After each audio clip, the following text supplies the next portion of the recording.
แต่เศร้าหลุดพ้นอย่างไรบริหารจิตเอาพระพุทธเจ้าสอนเราเห็นท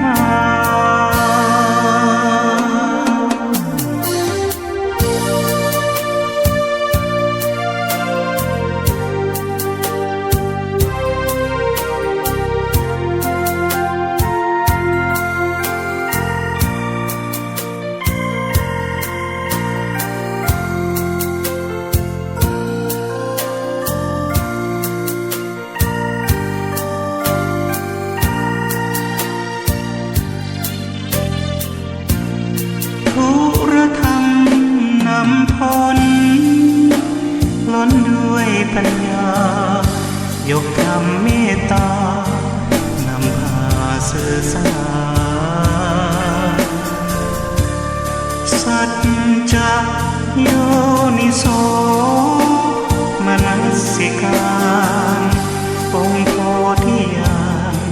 ประทานให้เราจับนอกมองในไตรลักษณ์ให้นาวัฏฏะสงสารเวียนว่าอยู่นานพบผ่านแต่เศร้าหลุดพ้นอย่างไรบริหารจิตเอาพระพุทธเจ้าสอนเราเห็นท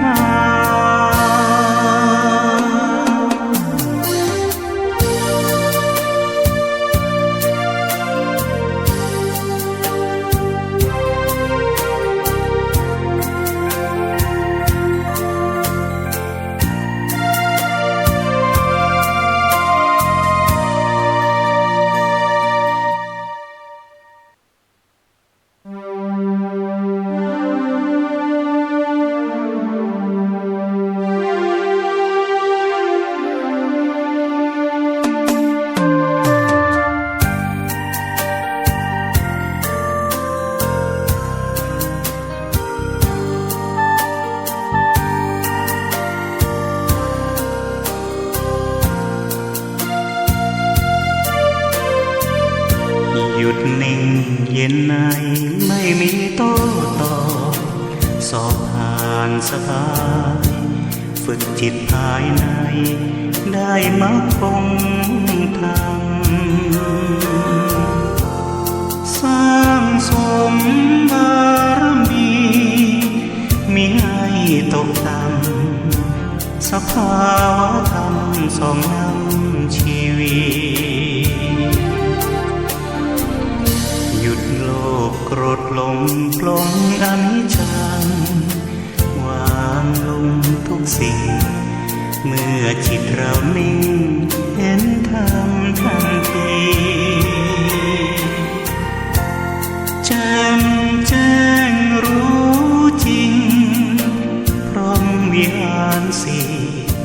จุดหมายเรามีอยู่ที่นิพพาน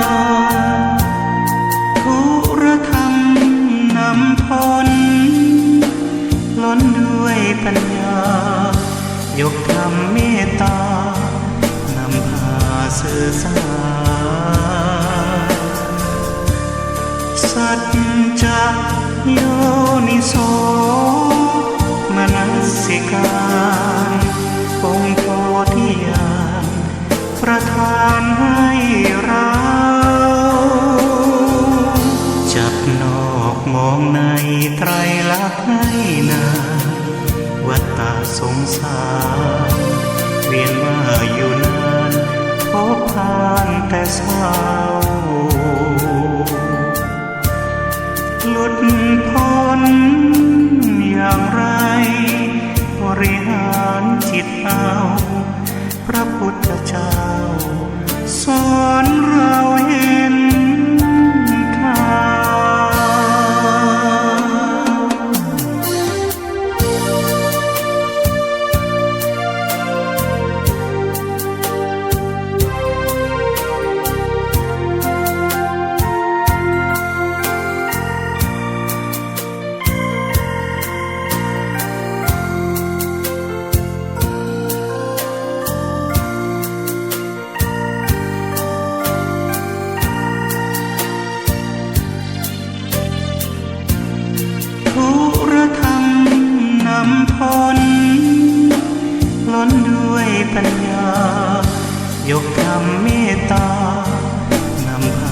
สื่อสา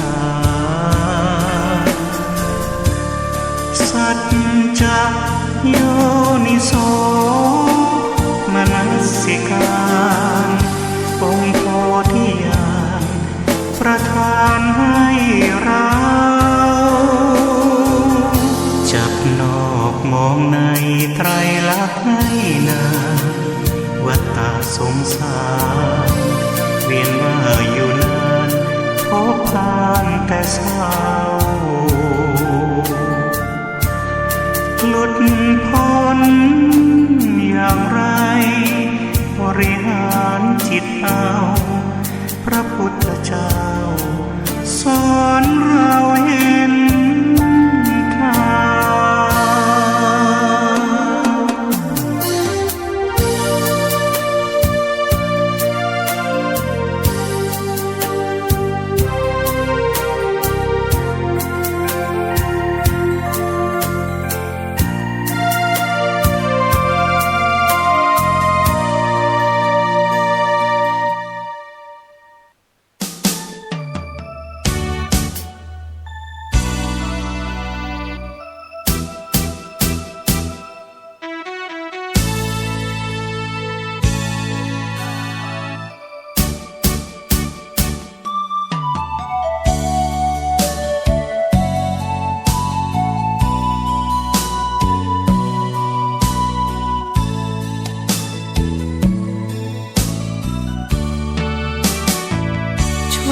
ดีที่สุดได้เกิดในพุทธศาสนาเรามีองค์พระสัมมาเป็นศาสดาแห่งการหลุดพ้นเวียนว่ายตายเกิดภพภูมิกำเนิดเกิดกายวกวนเป็นเดรัจฉานเปรตคน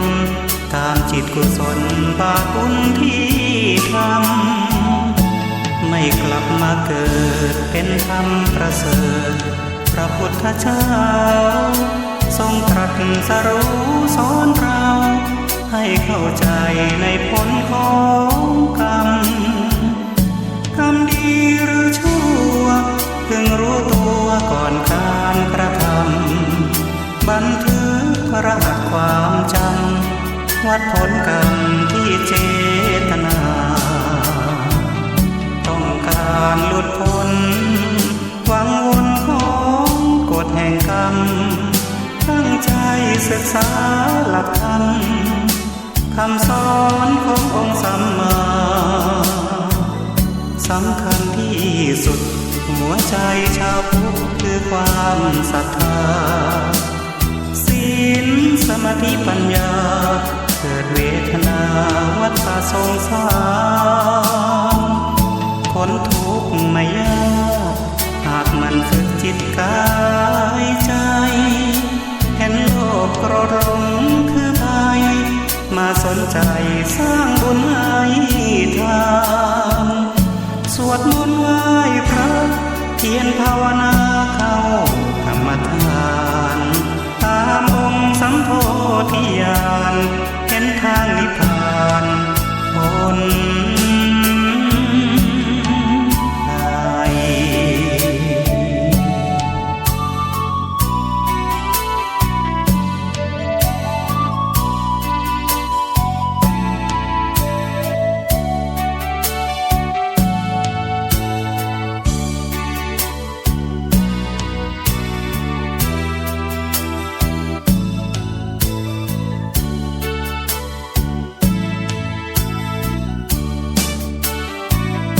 ต้องการหลุดพ้น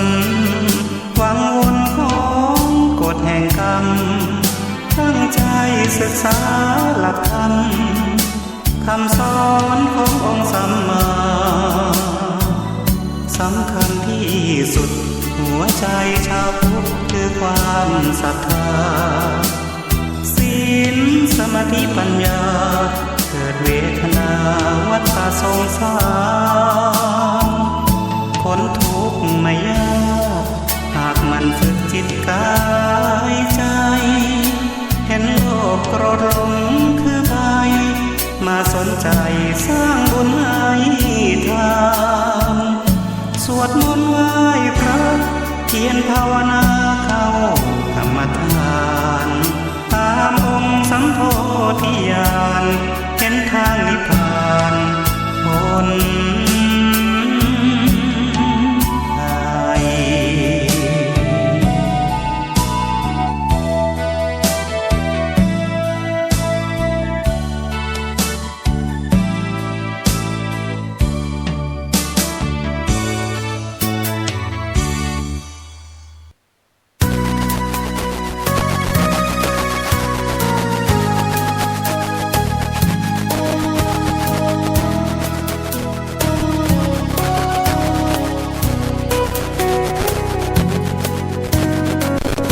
ผู้ใดเห็นธรรมผู้นั้นเห็นเราธรรมตรัสพระพุทธเจ้าให้เราระลึกจดจำดำเนินชีวิตตามหลักแห่งพุทธธรรมเพื่อในเรื่องกฎแห่ง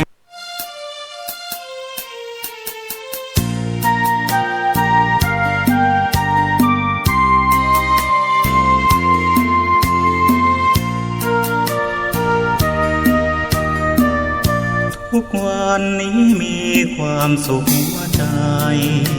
ไม่โลภโกรธหลงอะไรมีธรรมวินัยใส่ใจเป็นสุขไม่โกรธไม่แค้นไม่เกลียดใครให้ใจเราทุกข์ปล่อยวางร่าเริงสนุกปลดเรื่องทุกข์ด้วยคุณความดีไม่อิจฉาใครให้ใจมองเศร้าร่ำรวยอย่างไรช่างเขาขอเพียงเราพอเพียงที่มีใหญ่โตแค่ไหน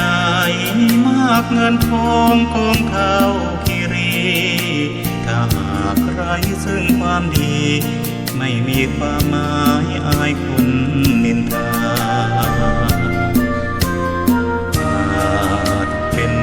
หนุนนำตัวเราได้ฟังธรรมะตั้งแต่เช้า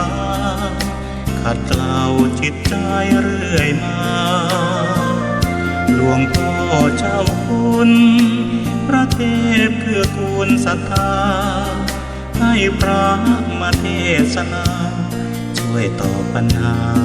ที่ค้างคาใจและคงโชคดีที่พระให้พ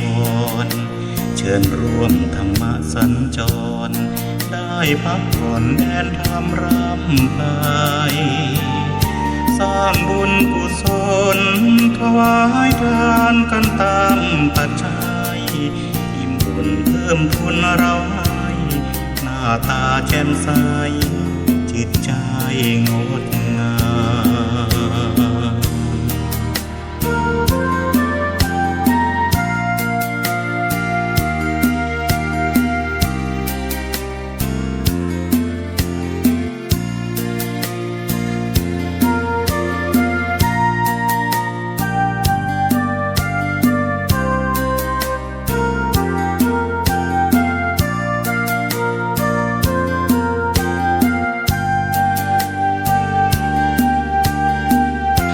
และคงโชคดีที่พระให้พรเชิญร่วมธรรมสัญจรได้พักผ่อนแดนธรรมรำไปสร้างบุญกุศลถวายทานกันตามปัจจัยอิ่มบุญเพิ่มทุนเราให้หน้าตาแจ่มใสจิตใจงดงาม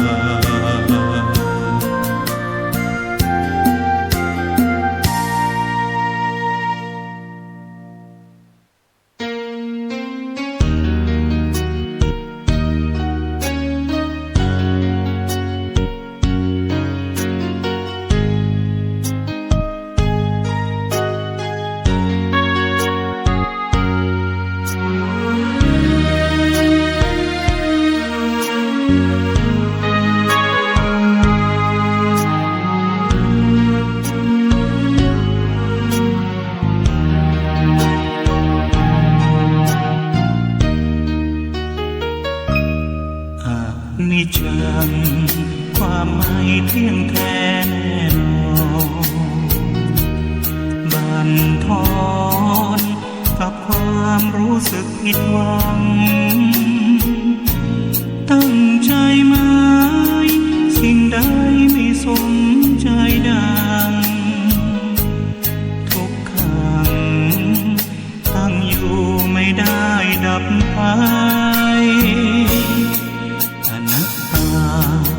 คือความไม่มีตัวตนหลุดพ้นด้วยความสงบทางใจธรรมะพระโพธิญาณฝากไว้อย่าขาใครฝันใฝ่ในอนัตตานี่คือไตร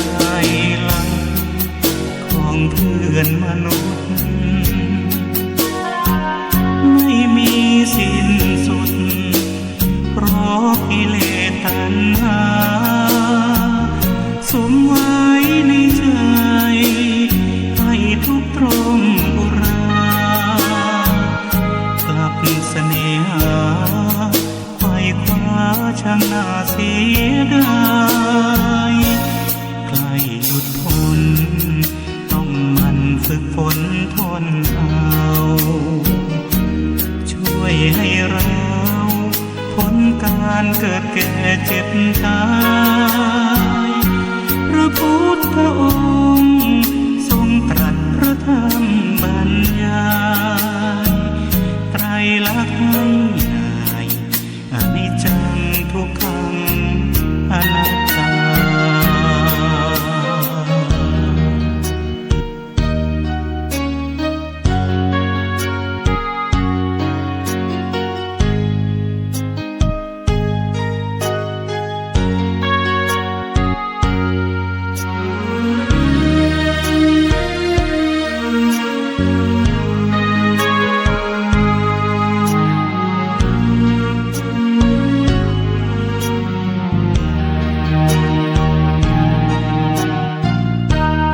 นี่คือไตร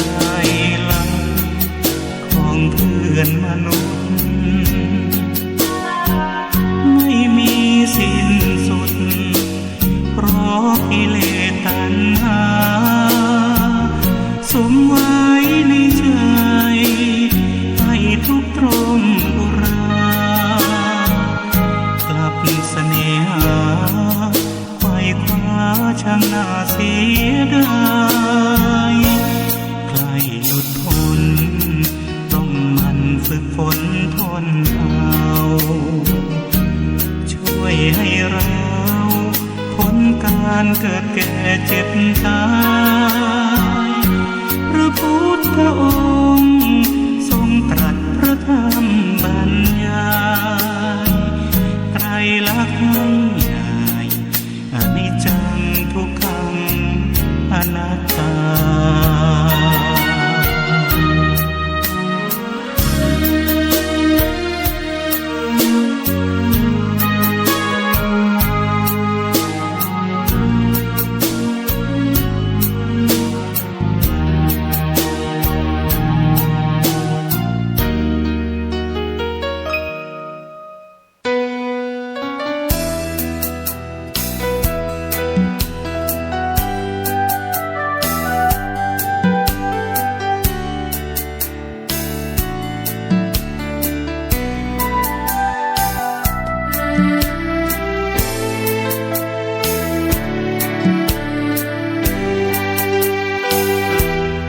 ใน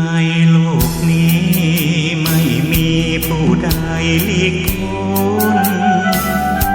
ยังคงเวียนวนด้วยผลจากการกระทำทุกชีวิตถูกลิขิตตามกฎแห่งกรรมกฎหมายเพียงให้หลับจำแต่กฎแห่งกรรมติดตามจนตายเกิดในชาตินี้ยังคงใช้หนี้กรรมเก่า ความดีจะช่วยบรรเทาให้กรรมเก่าลดลางจางหายเพิ่มกรรมทำชั่วไม่กลัวบาปหยาบช้าหน้าอาย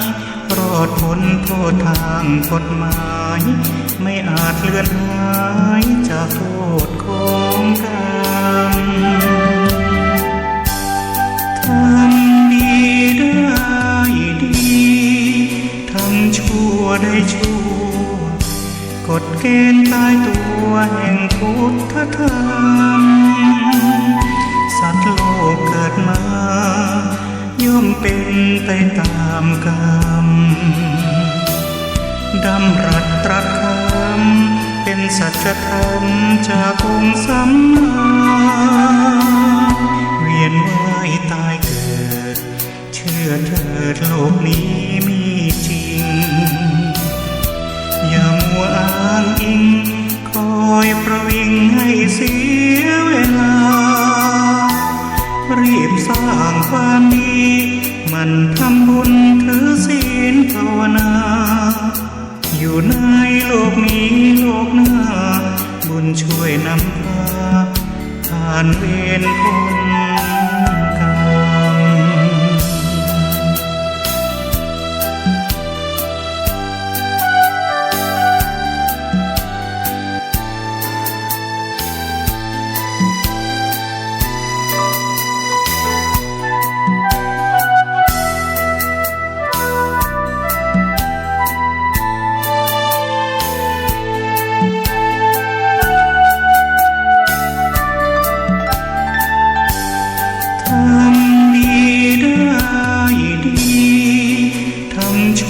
ได้ชั่วกฎเกณฑ์ตายตัวแห่งพุทธธรรมสัตว์โลกเกิดมาย่อมเป็นไปตามกรรมดำรัสตรัสคำเป็นสัจธรรมจากองค์สัมมาเวียนว่ายตายเกิดเชื่อเถิดโลกนี้มีจริงอย่ามัวอ้างอิงคอยประวิงให้เสียเวลารีบสร้างความดีมันทำบุญถือศีลภาวนาอยู่ในโลกนี้โลกหน้าบุญช่วยนำพาผ่านเวรพ้นกรรม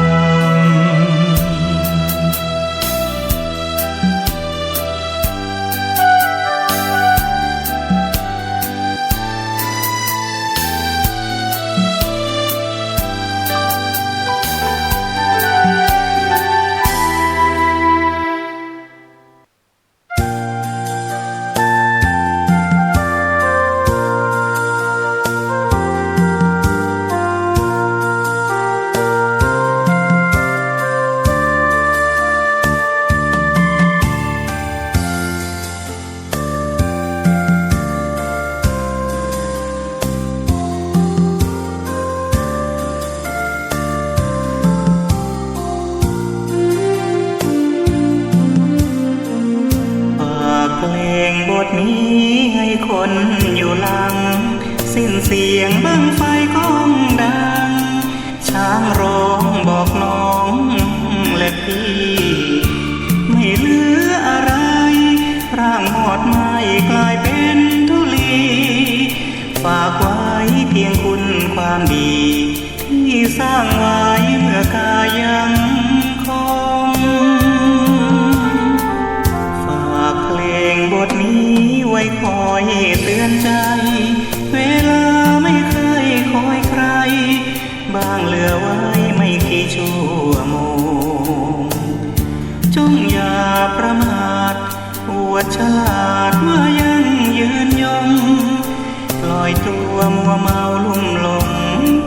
ไม่เห็นลมไม่หลั่งน้ำตารีบสร้างความดีเมื่อมีชีวิต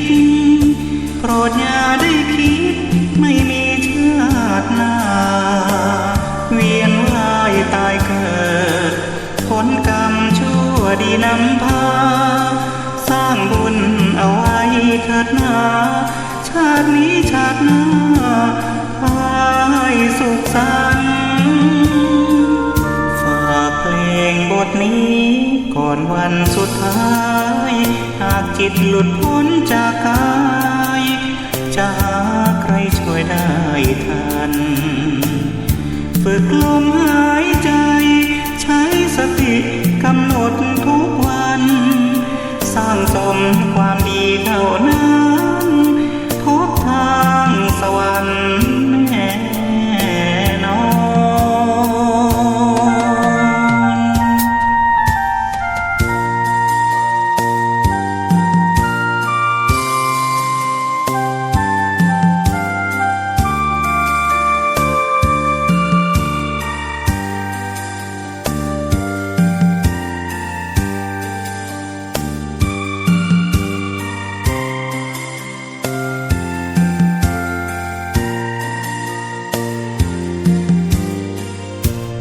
รีบสร้า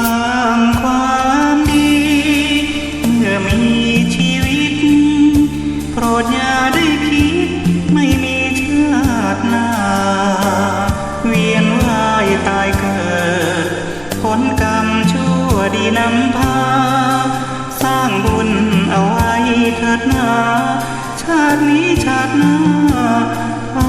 ให้สุขสันต์เพลงบทนี้ก่อนวันสุดท้ายหากจิตหลุดพ้นจากกายจะหาใครช่วยได้ทันฝึกลมหายใจใช้สติกำหนดทุกวันสร้างสมความดีเท่านั้นพบทางสวรรค์แน่นอน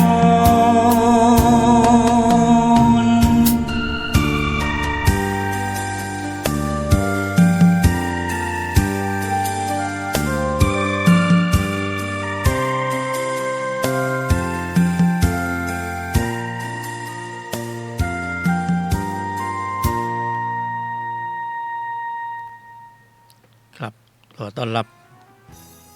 กัลยาณมิตรทุกท่านเข้าสู่ช่วงเวลาของรายการธุรธรรมนำพ้น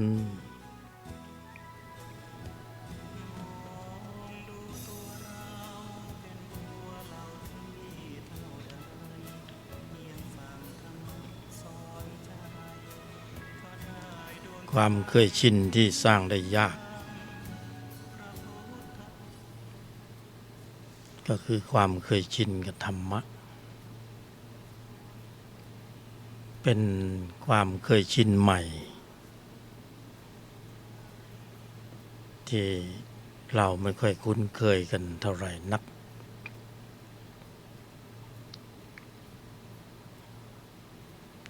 ความคุ้นเคยความเคยชินอย่างอื่นในลีลาของวัฏจักรจิตโลกธรรม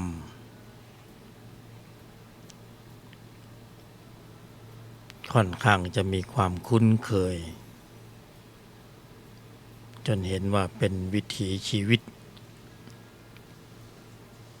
เป็นสิ่งที่เรียกว่าใช่เนี่ยถ้าคนไม่มีความคุ้นเคยแบบนี้เราก็จะว่าผิดปกติแต่ปกติก็จะต้องแสดงบทบาทเป็นความเคยชินที่สรรพสัตว์ทั้งหลายไม่ต้องอธิบายความโลดแล่นอยู่ในเวทีของยุทธจักรวัฏสงสารไหลไปตามกระแสสัมผัสมีเหตุปัจจัยให้คิดพูดทำอยู่ตลอดเวลามีบทนำล่อง ที่ไม่ต้องมีอะไรต้องอารัมภบทสามารถดำเนินได้เลยในเรื่องราวต่างๆเป็นลักษณะที่เรียกว่าธุระโลกกินกามเกียรติโลกธรรม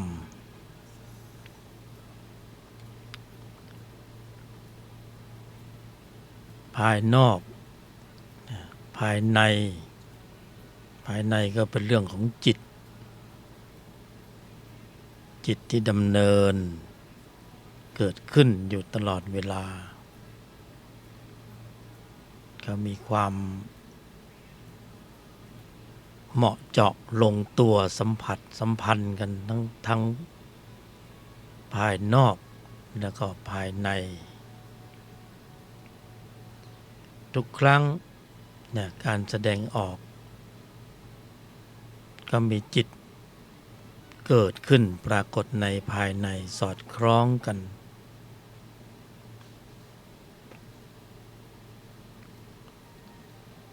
ขณะเกิดก็บันทึก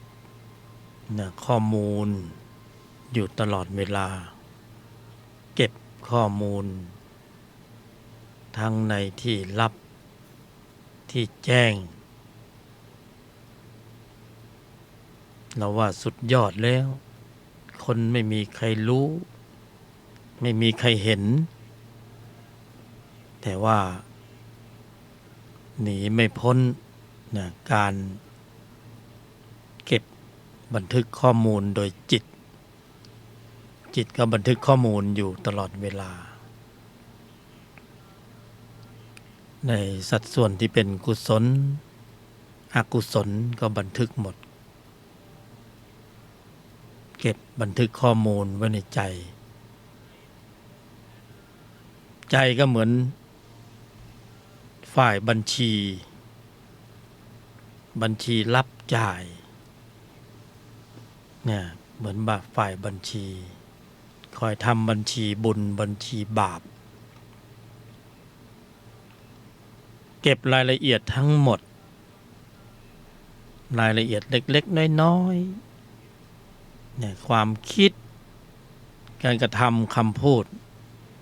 การแสดงออกเก็บหมดเลยถูกเก็บข้อมูลหมด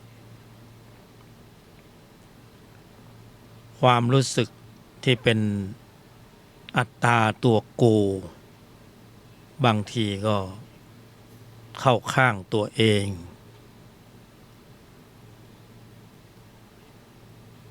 ทำการแสดงออกทำกรรมแบบไม่รู้เนื้อรู้ร้อนรู้หนาวว่างั้นเถอะทำไปโดยไม่สนใจไม่เกรงใจธรรมชาติชนิดนี้เลยความรู้สึกที่เป็นอัตตาตัวกูก็เข้าใจว่าคงจะเบี่ยงเบนหรือเปลี่ยนแปลงหรือแบบว่าไม่เป็นไรหรอกนี่ความรู้สึกที่เข้าข้างตัวเองหลงตัวเองเพราะว่าเป็นอัตตาตัวกูคิดว่าจะบังคับจะทำอะไรกับธรรมชาตินี้เพราะว่าถือว่าเป็นใจของกูได้โดยไม่ต้องเกรงใจแต่ความเป็นจริงหาเป็นเช่นนั้นไม่จะสั่งจิตไม่ให้บันทึกข้อมูลที่เป็นอกุศลก็ไม่ได้จะสั่งให้บังคับให้บันทึกข้อมูลที่เป็นบุญก็ไม่อยู่ในฐานะเพราะว่าเขาก็ทำหน้าที่ของเขาไปตามธรรมชาติธรรมดาเป็นของเขาอยู่อย่างนั้นความรู้สึกที่เป็น อัตตาตัวกูอันนี้ต่างหากที่มันแปลกแยกและไม่ไปตามธรรมชาติจะไปเห็นว่ามีอัตตาตัวกูอันยิ่งใหญ่แล้วจะทำอะไรก็ได้จิตมันคงไม่บันทึกหรือกูนี่ใหญ่คงไม่มีผลของกรรมมาถึงกู ก็หาเป็นเช่นนั้นไม่อาจจะหลุดรอดไปได้แม้แต่รูปเดียวนามเดียวยังคงถูกการบันทึกข้อมูลพฤติกรรมการแสดงออกโดยจิตบันทึกหนีไม่พ้นเก็บหมดเลยเก็บทุกคำพูดทุกความคิดการแสดงออกภายนอกก็แสดงออกไปแต่ภายในในภายในเขามีจิตเกิดพร้อมๆกันเก็บข้อมูลหมดเอาไปกลั่นทุกการแสดงออกก็จะต้องมีเขาเรียกว่าวิบากหรือผลของการแสดงออกผลของการแสดงออกวิบากก็เป็นที่รู้กันโดยพื้นฐานการแสดงออกทุกการแสดงออกย่อมมีผลที่เป็นกุศลและอกุศลแสดงออกด้วยการคิดการพูดการทำที่เป็นอกุศลข้างในก็มีอกุศลจิตเป็นแรงขับเป็นแรงผลักดันให้เกิดความคิดการกระทำคำพูดออกสู่ภายนอกข้างในก็โดยภายใต้การชี้นำของจิตที่มีตัวประกอบโดยอกุศลจิตทั้งหลายทั้งมวลในกลุ่มในกวนพี่ใหญ่ก็คืออวิชชาตัณหาอุปทานโลภะโทสะโมหะอันนี้ก็เวลามันเกิดมันก็บันทึกข้อมูลอีกส่วนวิบากจิตก็เกิดพร้อมขณะที่แสดงออกมีผลของอกุศลก็ได้ออกมาเป็นความทุกข์ไปจากการแสดงออกระบบคิดพูดทำไปจากการแสดงออกภายใต้ลีลาของจิตเดิมโลภะโทสะโมหะอวิชชาตัณหาอุปทานก็เกิดขึ้นในใจหมุนเวียนอยู่อย่างนี้หมุนเวียนอยู่อย่างนี้เป็นกิเลสเป็นกรรมเป็นผลของกรรมหรือวิบากถ้ามาจากกุศลก็เป็นวิบากของกุศลเป็นสุขข้างในเป็นอกุศลก็วิบากของอกุศลก็เป็นทุกข์เวลาวิบากส่งผลก็ส่งผลตามแต่น้ำหนักของเจตนาที่แสดงออกบางวิบากก็เหมือนต้นปลูกต้นไม้ผักชีต้นหอม3 วัน 7 วันก็งอกส่งผลปลูกแล้วเป็นเหตุผลก็ออกบางวิบากกรรมก็เหมือนกับปลูกมะม่วงลำไย ไม่ใช่3 วัน 7 วันแต่เป็น3 ปี ถึงจะส่งผลออกผล ตามแต่ชนิดชนิดของต้นไม้ ก็เหมือนชนิดของกรรมที่แสดงออก กรรมที่หนักเช่นกรรมที่กระทำต่อบุพการี อันนี้ก็กรรมหนักมีผลหนักทะลุภพมีผลหนัก เพราะนั้นประมาทไม่ได้ เพราะว่าทุกการแสดงออกล้วนแล้วแต่ถูกจิตเก็บข้อมูลหมดเลย เอาไปกลั่น ผลของการแสดงออกก็ปรากฏใน2 แนวทางคือที่กายแล้วก็ที่ใจกายก็ทุกกายเป็นโรคนู้นกรรมนี้ไม่หายสักทีเพราะว่าเป็นโรคกรรม ใจก็ไม่สบายใจ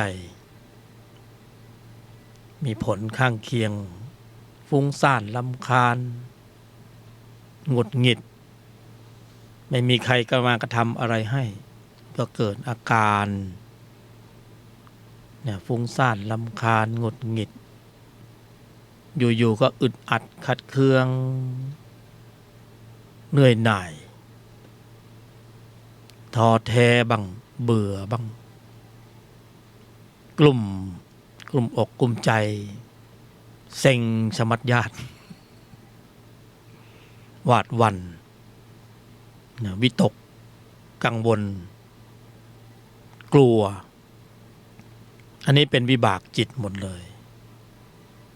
มันมาจากการแสดงออกดั้งเดิมแล้วก็ส่งผลปรากฏที่ใจฟุ้งซ่านรำคาญเห็นอะไรก็หงุดหงิดอึดอัดขัดเคืองเสียงเข้าหูนิดนึงก็ส่วนกายก็ผลลงกายเป็นโรคนู้นกรรมนี้มะเร็งมาจากสมุฏฐานคือการแสดงออกในอดีตที่เป็นอกุศลการกระทำพร้อมด้วยอกุศลจิตเป็นเหตุสู่ภายนอกก็สู่การแสดงออกยังไงก็หนีไม่พ้นเรื่องการแสดงออกวิบากก็ปรากฏตรงกายและจิตผู้บรรยายก็จึงเรียกกายและจิตนี้ว่าส่วนแสดงข้อมูลถ้าเป็นสมมุติบัญญัติก็เป็นนายกนายขอมีชื่อนู้นนามนี้แต่ถ้าในภาษาธรรมะไม่คิดอะไรมากก็มองเห็นว่ากายและใจเรามันก็เป็นส่วนแสดงข้อมูลเอาไว้แสดงข้อมูลในจิตส่วนแสดงข้อมูลจิตแสดงว่ามันมีข้อมูลอะไรบ้างมันก็จะปรากฏที่กายในใจปรากฏออกมาเพราะมันมีข้อมูลมันก็ไม่รู้จะไปแสดงข้อมูลที่ไหนมันก็มาถ่ายข้อมูลออกมาลงที่กายลงที่ใจเราก็รู้ว่าจิตมันก็แสดงรายละเอียดของมันออกมาเป็นลักษณะโดยพฤติกรรมการแสดงออกก็เรียกว่าส่วนแสดงข้อมูลกายส่วนแสดงข้อมูลจิตแต่ความพิเศษตรงที่ว่าเป็นมนุษย์มันสามารถที่จะปรับเปลี่ยนข้อมูลหรือแก้ไขข้อมูลดั้งเดิมมันพิเศษตรงนี้ไอ้ข้อมูลที่มัน มันมีอยู่ก่อนเนี่ยหรือการมาจากการบันทึกการแสดงออกดั้งเดิมในอดีตที่มีอยู่ก่อนที่เป็นอกุศล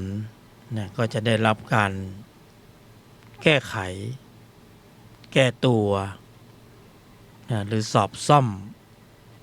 หรือปรับเปลี่ยนข้อมูลที่มันไม่ดีในอดีตที่ว่าใจมันเก็บข้อมูลอยู่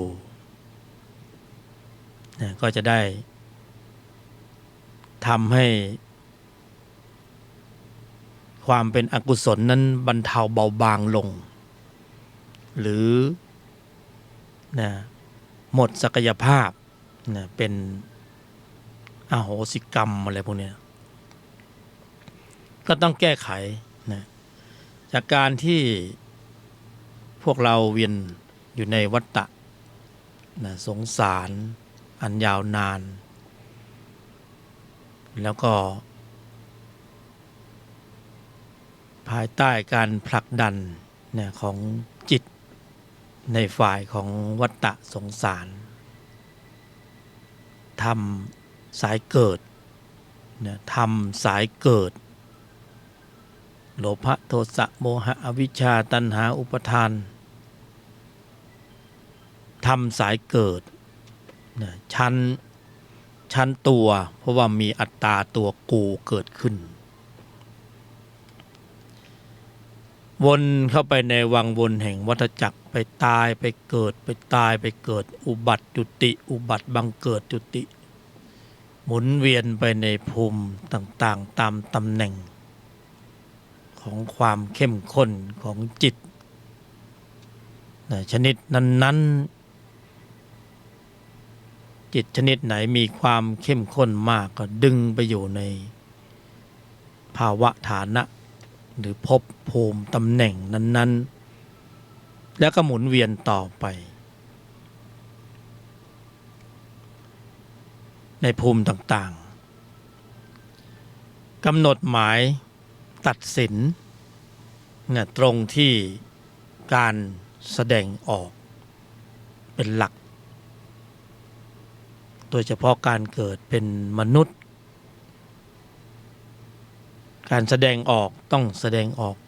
นะทุกรูปทุกนามต้องแสดงออกหนีไม่พ้นเหมือนกันนะแสดงออกหมดแต่ละวันแสดงออกหลายเรื่องนะหลายราวสารพัดจิตก็บันทึกข้อมูลอีกเช่นเดียวกันแล้วก็ความเข้มข้นของแต่ละชนิดของจิตที่เกิดจากการแสดงออกมันก็จะมีน้ำหนักถ่วงดุลไปในทิศทางต่างๆอันนี้หมายถึงธรรมสายเกิดก็คือว่า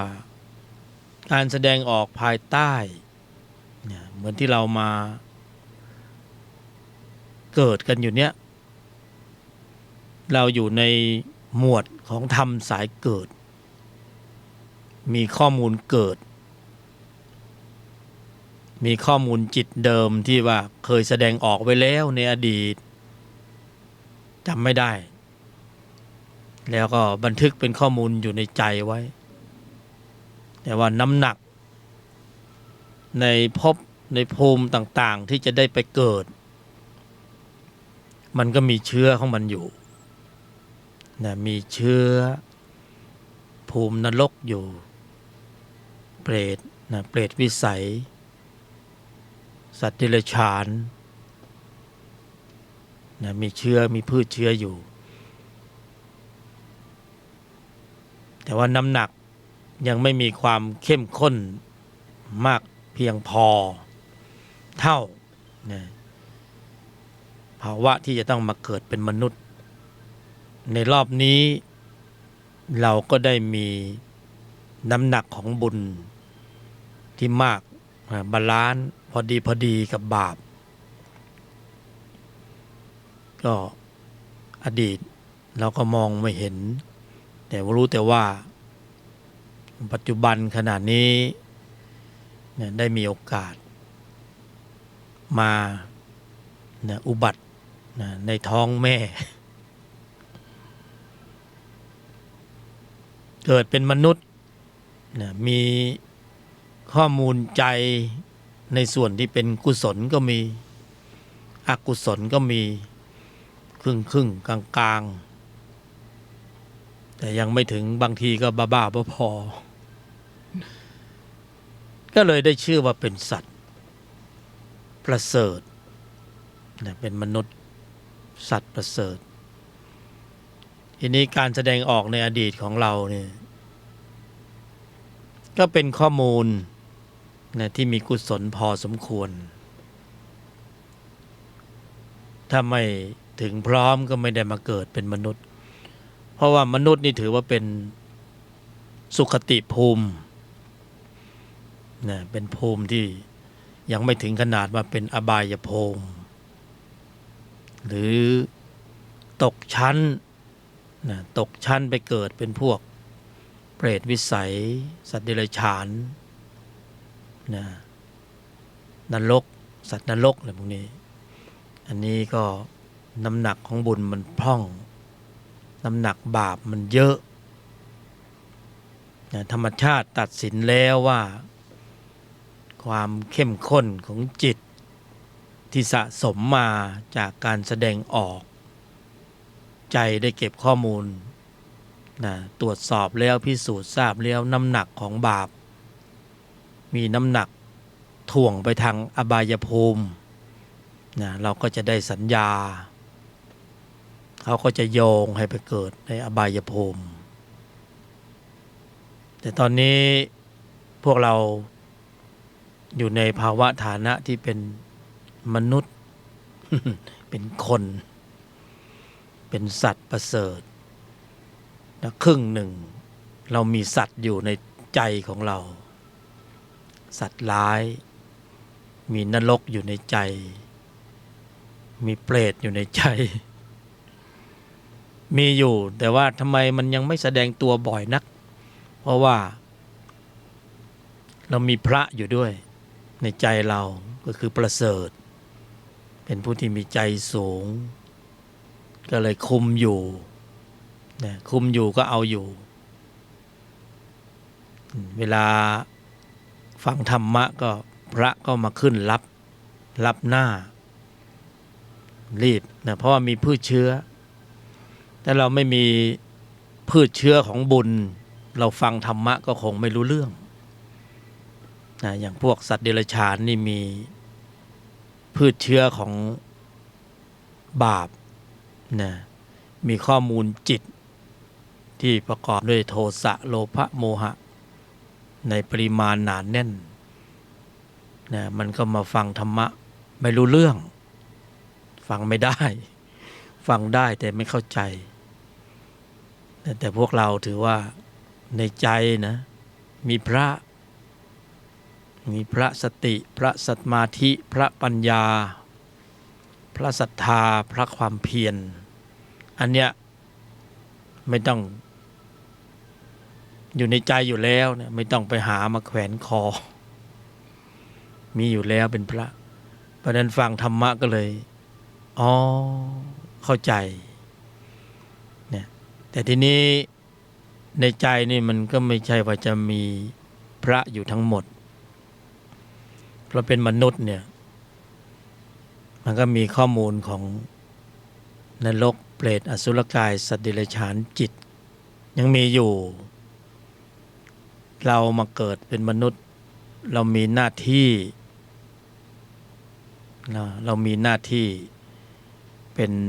วาระแห่งชีวิตที่จะต้องให้พระนั้นมีกำลังองค์ใหญ่มากขึ้นเพื่อจะได้ในขณะเดียวกันก็จะต้องลดปริมาณกำลังข้อมูลจิตของอบายทั้งหมดให้มันบรรเทาเบาบาง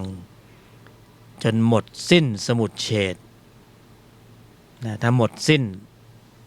ข้อมูลของอบายหมดไม่มีเหลือนั่นหมายถึงว่า ตัวถ่วงดุลที่จะไปสู่อบายภูมินะมันจะไม่มี มันก็หมดไป เราก็เรียกว่าปิดอบาย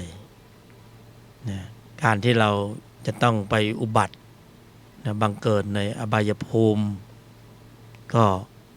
เป็นอันจบสิ้นกันปิดประตูอบาย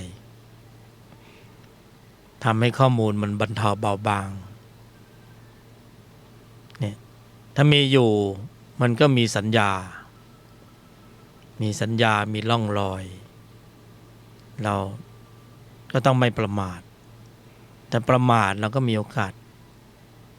นะตกชั้นในทุกเวลาเราไม่ต้องดูอะไรมากในโลกปัจจุบันคนรวยก็ถือว่าสวรรค์แต่คนรวยกลับมาจนนะก็ลำบากก็ถือว่าเริ่มจากสวรรค์ตกนรกเลยนี่ขนาดรวยแล้วยังกลับมาจนได้นะสถานการณ์ก็ทำให้จนได้เหมือนกันไม่ใช่ว่ารวยแล้ว รวยอยู่ตลอดกาลถ้าเผลอเป็นล่วงตอนนี้คนจนก็ไม่เดือดร้อนเท่าไหร่เพราะไม่มีอะไรจะเสียแต่คนรวยก็เดือดร้อนเพราะจะต้องเสียผลประโยชน์นะกิจการค้าโควิด-19 มาครั้งเดียวตอนนี้เงียบหมดทุกวงการเราจะเห็น เราก็น่าหวาดหวั่นนะไม่อยากจนเนี่ยก็เหมือนกันเราเป็นมนุษย์ดีๆก็ดีอยู่แล้วเรามีโอกาสที่จะขึ้นชั้นขึ้นภูมิเพราะว่าโอกาสในการเกิดเป็นมนุษย์เนี่ยมันขึ้นชั้นขึ้นภูมิได้จนถึงโลกุตตรภูมิแต่ในขณะเดียวกันถ้าเราประมาทเราก็ตกชั้นไปเกิดเป็นสัตว์เดรัจฉานได้ทั้งนี้ทั้งนั้นเพราะว่าในใจเรามีพืชเชื้อของมันอยู่นะเรามีพืชเชื้ออยู่เราเห็นคนดีๆในสังคมเวลาก็ดีอยู่ปกติก็ดีอยู่แต่คาดไม่ถึงเลยว่าเขาจะเป็นอย่างนั้นได้เนี่ยเพราะว่าไอ้ตัวนรกเปรตอสุรกายสัตว์เดรัจฉานสัญชาตญาณไอ้ดิบทั้งหลายเนี่ยมันมีอยู่ในใจมันก็สามารถที่จะออกมาแสดงตัวของมันได้ในเวลาที่มันเสียผลประโยชน์เสียหน้าเสียราคาเสียผลประโยชน์โดนข้อสอบเข้าไปมันไม่รู้หรอกว่าเป็นข้อสอบมันรู้สึกตัวแต่เพียงว่ากูเสียผลประโยชน์กูเสียหน้า เสียราคาเสียผลประโยชน์เสียความรู้สึกมันไม่รู้สึกเสียความรู้สึกเสียเงินเสียทองเสียคนที่รักเสียผลประโยชน์มันก็จะแสดงตัวออกมาเวลาเสียผลประโยชน์โลภก็ออกมาให้ปรากฏอยู่ปกติดีๆก็ไม่คิดว่าจะเป็นไปได้คนนี้เขาเป็นคนดีแต่ทำยังไงได้เวลาเสียผลประโยชน์โลภดีแตกตะบะแตกมันเป็นข้อสอบในทางธรรมะสำหรับผู้ที่กำลังจะอัปเกรดจิตวิญญาณจะขึ้นชั้นไปอยู่ในภาวะฐานะที่สูงเกินกว่ามนุษย์ขึ้นไปเราก็ต้องมองเห็นโลกธรรมการสูญเสียต่างๆว่าเป็นข้อสอบให้เห็นเป็นข้อสอบเป็นบททดสอบแต่ถ้าเห็นเป็นว่ากูเสียผลประโยชน์มันก็จะเอานรกออกมาใช้ เอาเปรตออกมาใช้ เอาสัตว์เดรัจฉานออกมาใช้งานหน่อย เป็นอนุสัยนอนเนื่องอยู่ในขันธสันดานออกมาเนี่ยก็เป็นสัญชาตญาณดิบโหดมีอยู่ในใจกันทุกคนนั่นแหละ ไม่ต้องบังหรอก มีอยู่ในใจกันทุกคนแต่มันยังไม่ออกมาแค่นั้น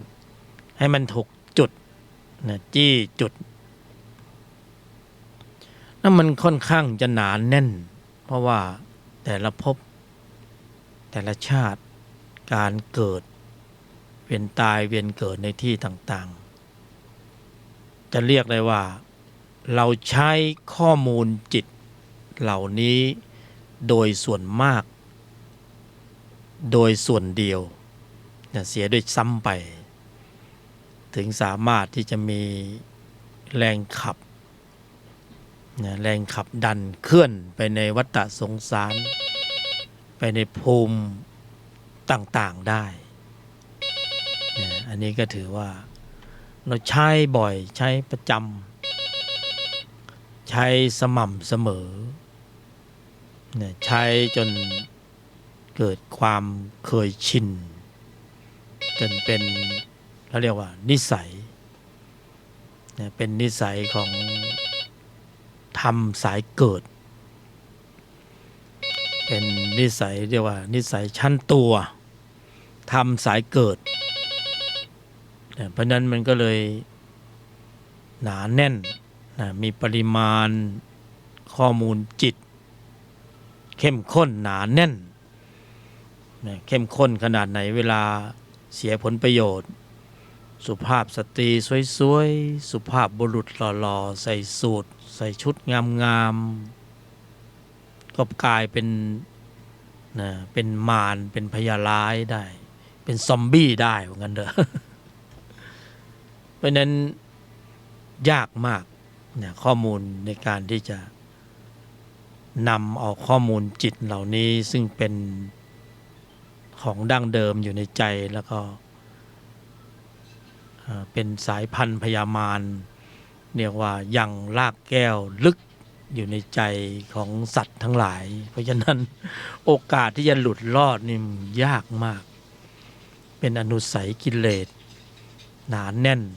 เป็นเครื่องผูกมัดพวกเราให้ตายเกิดในวัฏสงสารหลุดรอดออกจากวังวนนี้ไม่ได้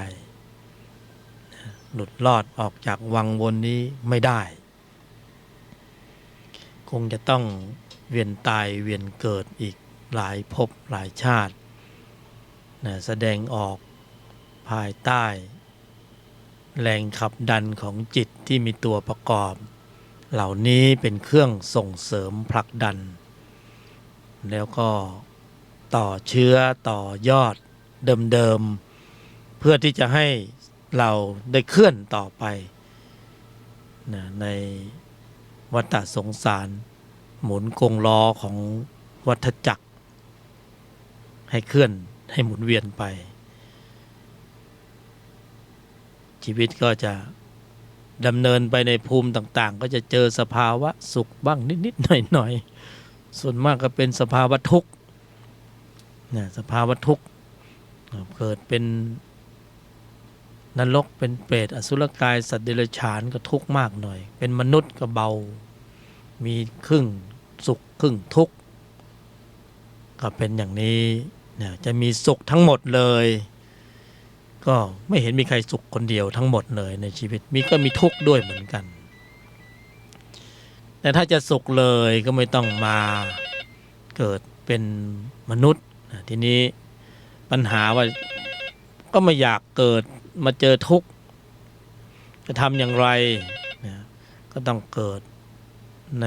ภูมิโลกุตระที่พ้นจากตรงนี้ไปอย่างน้อยก็ในสวรรค์กับพักวิญญาณแต่ก็ยังมีวันเวลามีอายุก็ต้องลงมาเกิดมาเจอทุกข์อีกเพื่อให้ปลอดภัยในระดับ ที่ไม่ต้องเจอทุกข์ก็ต้องนะอย่างน้อยเป็นพระโสดาบันนะเป็น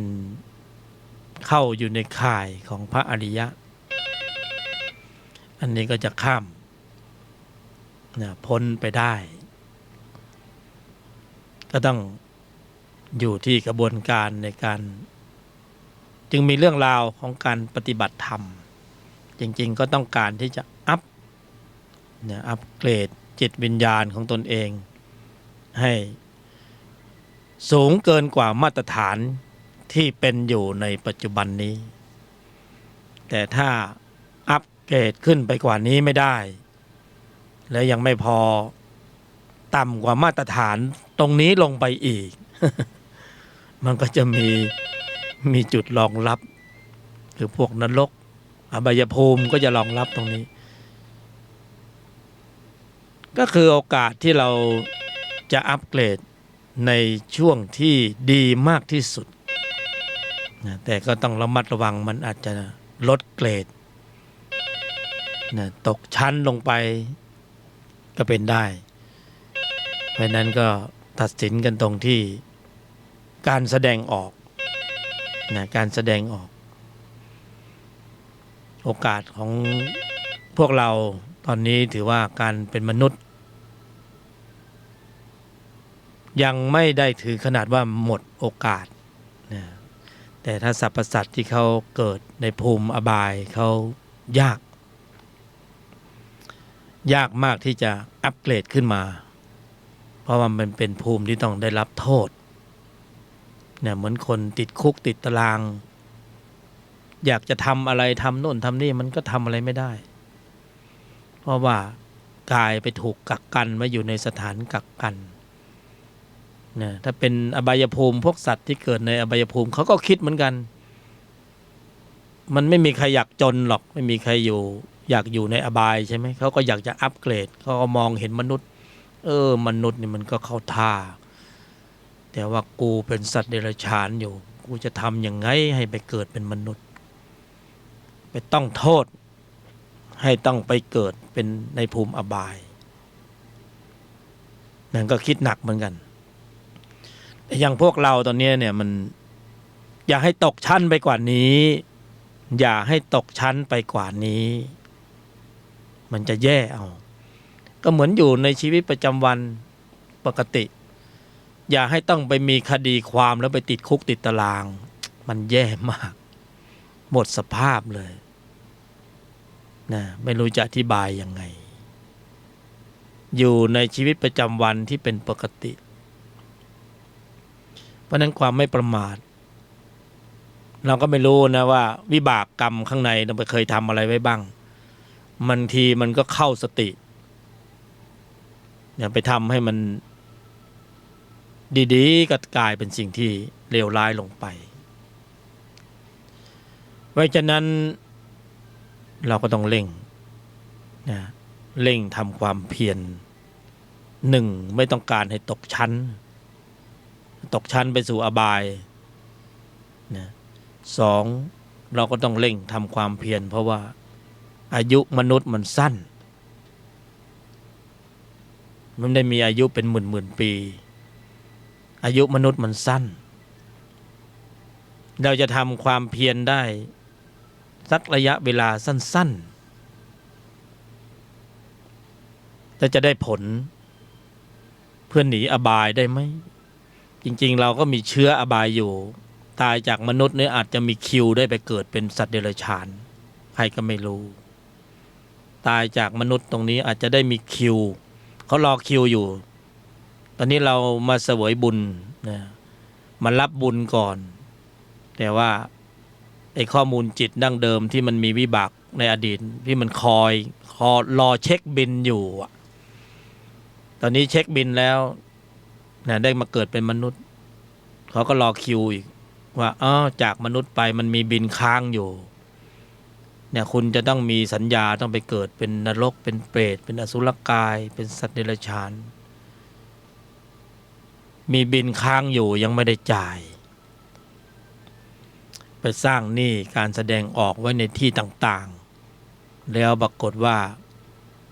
มันอยู่ในข่ายของนรกของอบายภูมิเนี่ยก็จะต้องจ่าย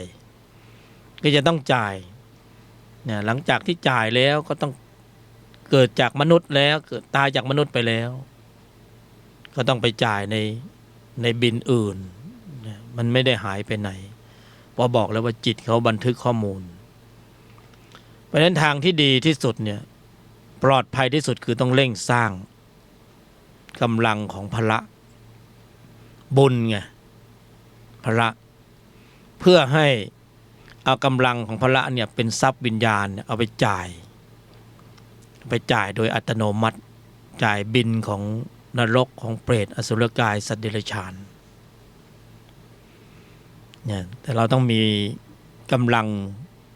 ของทรัพย์ที่มีกำลังสูงเขาเรียกว่าอริยทรัพย์เหมือนพระบรมศาสดาตัดถึงพระองคุลิมานนะจริงๆท่านเพ็ญได้จนเป็นพระอรหันต์ก็มีกำลังจ่าย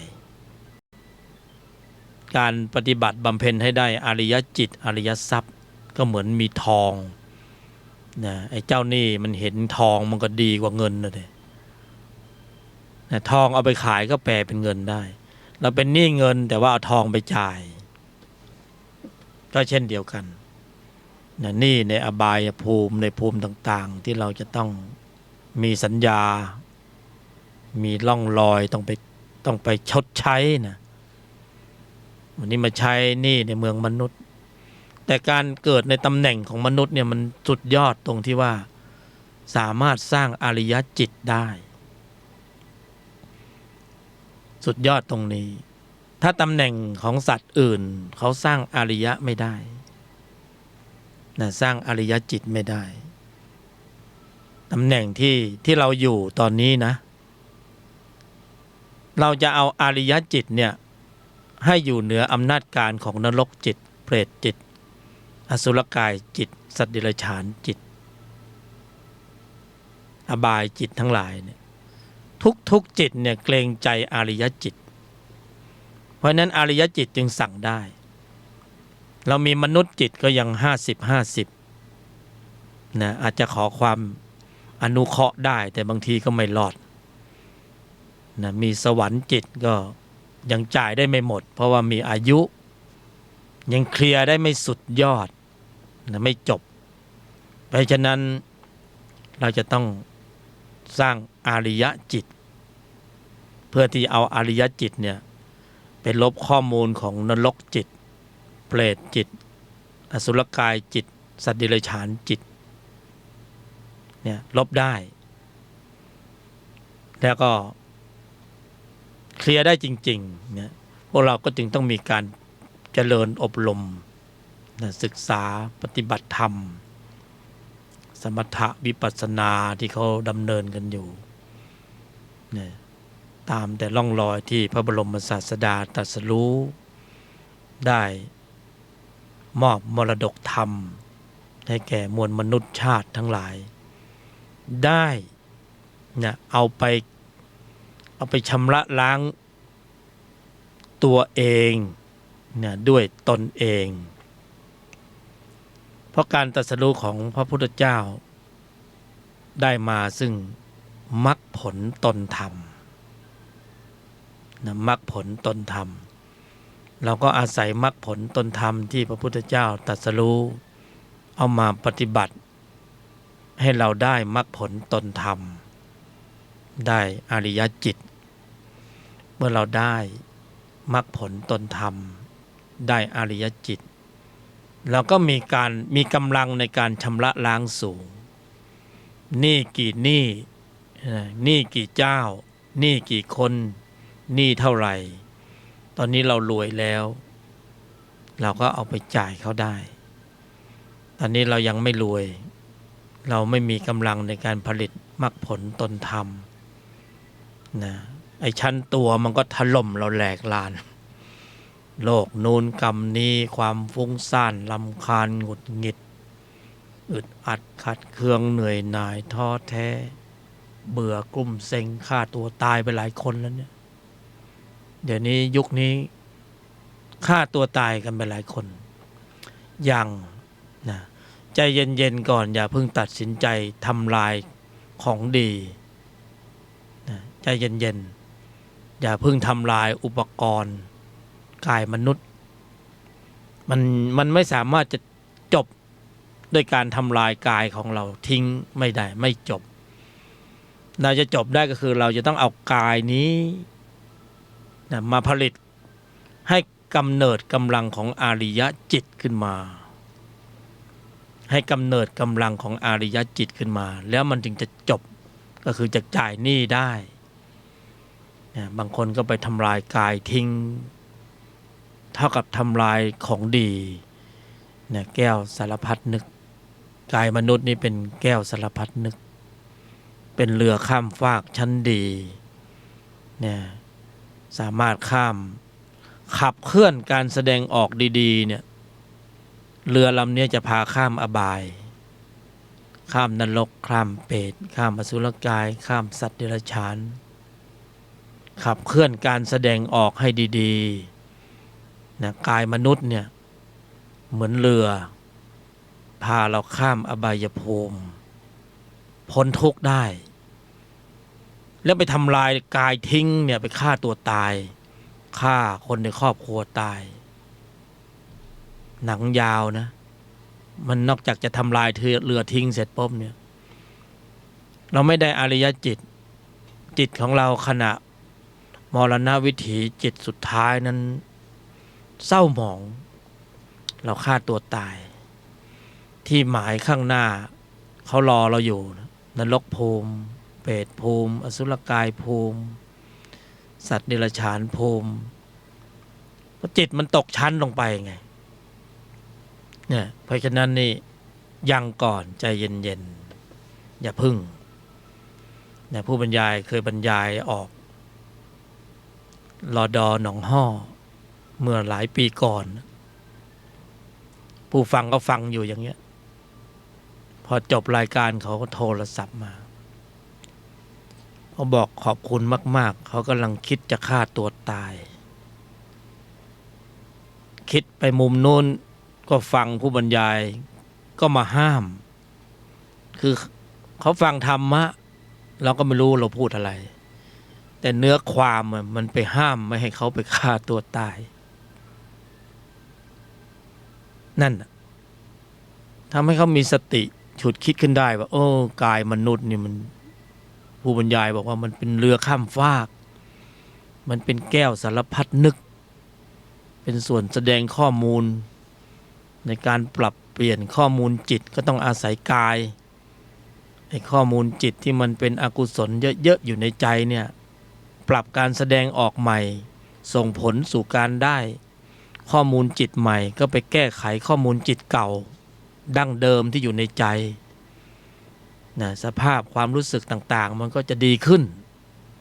ไม่ใช่เศร้าหมองแล้วอยากจะตายแล้วอยากจะตายแล้ว ยังก่อนพวกสัตว์เดรัจฉานเนี่ยเขาอิจฉาเราพวกนรกพวกเปรตเขาอิจฉาเราเขาไม่มีกายมนุษย์ไม่มีกายเนื้อเขาอยากได้มากไอเรามีแล้วเราก็เอาไปทำลายทิ้งอย่างเงี้ยเขาอยากได้เขารู้ว่ามันเป็นเครื่องมือที่จะทำให้เขาข้ามภูมิพ้นภูมิเอามาสร้างบารมีได้เนี่ยที่มาของวิญญาณต่างๆบางทีเขาไม่มีกายเนื้อเขาก็ไปทรงตรงนั้นไปทรงตรงนี้กายเนื้อมันทรงไม่ได้ก็ไปทรงอยู่ในต้นไม้ ไปอยู่ในต้นไม้เขาไม่มีตำแหน่งให้อยู่เหมือนคนไม่มีบ้านไอเรามีบ้านมีเรือก็ทำลายบ้านทำลายเรือทิ้งแฟนรายการคนนั้นเขาก็โทรมาหลังจากบรรยายจบเขาบอกขอบคุณที่ห้ามผมทุกช็อตเลยผมคิดมุมนั้นมุมนี้ก็ห้ามไม่ให้ผมสุดท้ายเปลี่ยนใจไม่ฆ่าตัวตายนะไม่ฆ่าตัวตายสมนาคุณ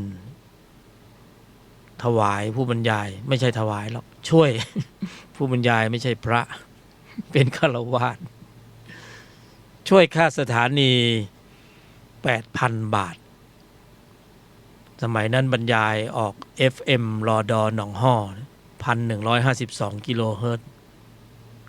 ค่าสถานี FM เดือนละ 8,500 เขาอยู่สารพีจำชื่อไม่ได้เขาช่วยค่าสถานี 8,000 บาทขอบคุณที่ไปห้ามเขาไม่ให้ทำลายกายมนุษย์นะถ้าใครคิดได้จะทำลายก็หยุดก่อนอย่าพึ่งเพราะว่า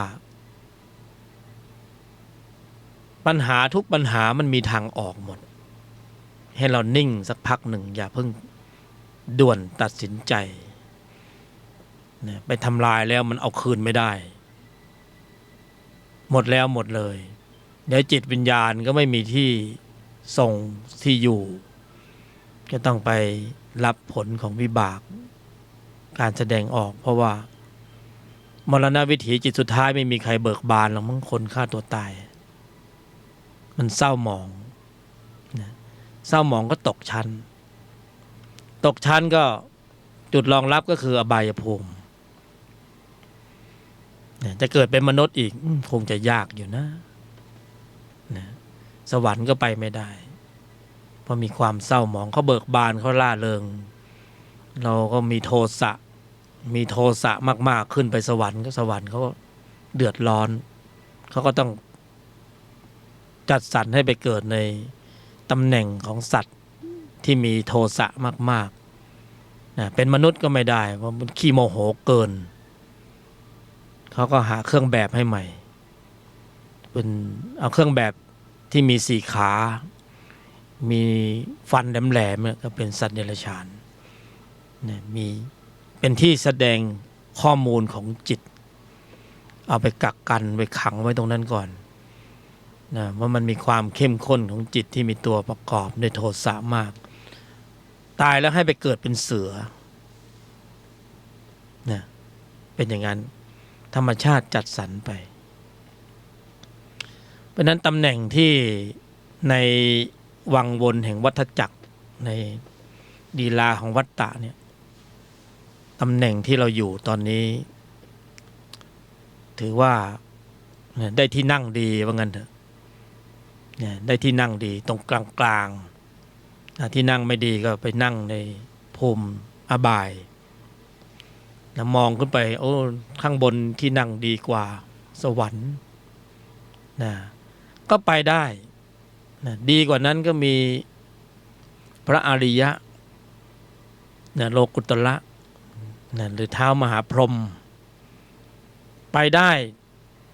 ด้วยระบบการปรับเปลี่ยนระบบความคิดการกระทำคำพูดก็คือการแสดงออกนะปรับการแสดงออกให้มันเข้าท่าหน่อยนะให้เป็นสัมมาพอปรับการแสดงออกก็เกิดการผลิตกำลังของจิตนะการแสดงออกที่เดิมมันก็เป็นอบายใช่ไหมเราก็ปรับการแสดงออกใหม่นะความคิดการกระทำคำพูดปรับให้เข้าสัมมานะเข้าไปในสัมมาอริยมรรคสัมมาทิฏฐิสัมมาสังกัปปะสัมมากัมมันตะสัมมาวาจาสัมมาชีวะสัมมาวายามะสัมมาสมาธิเนี่ยปรับ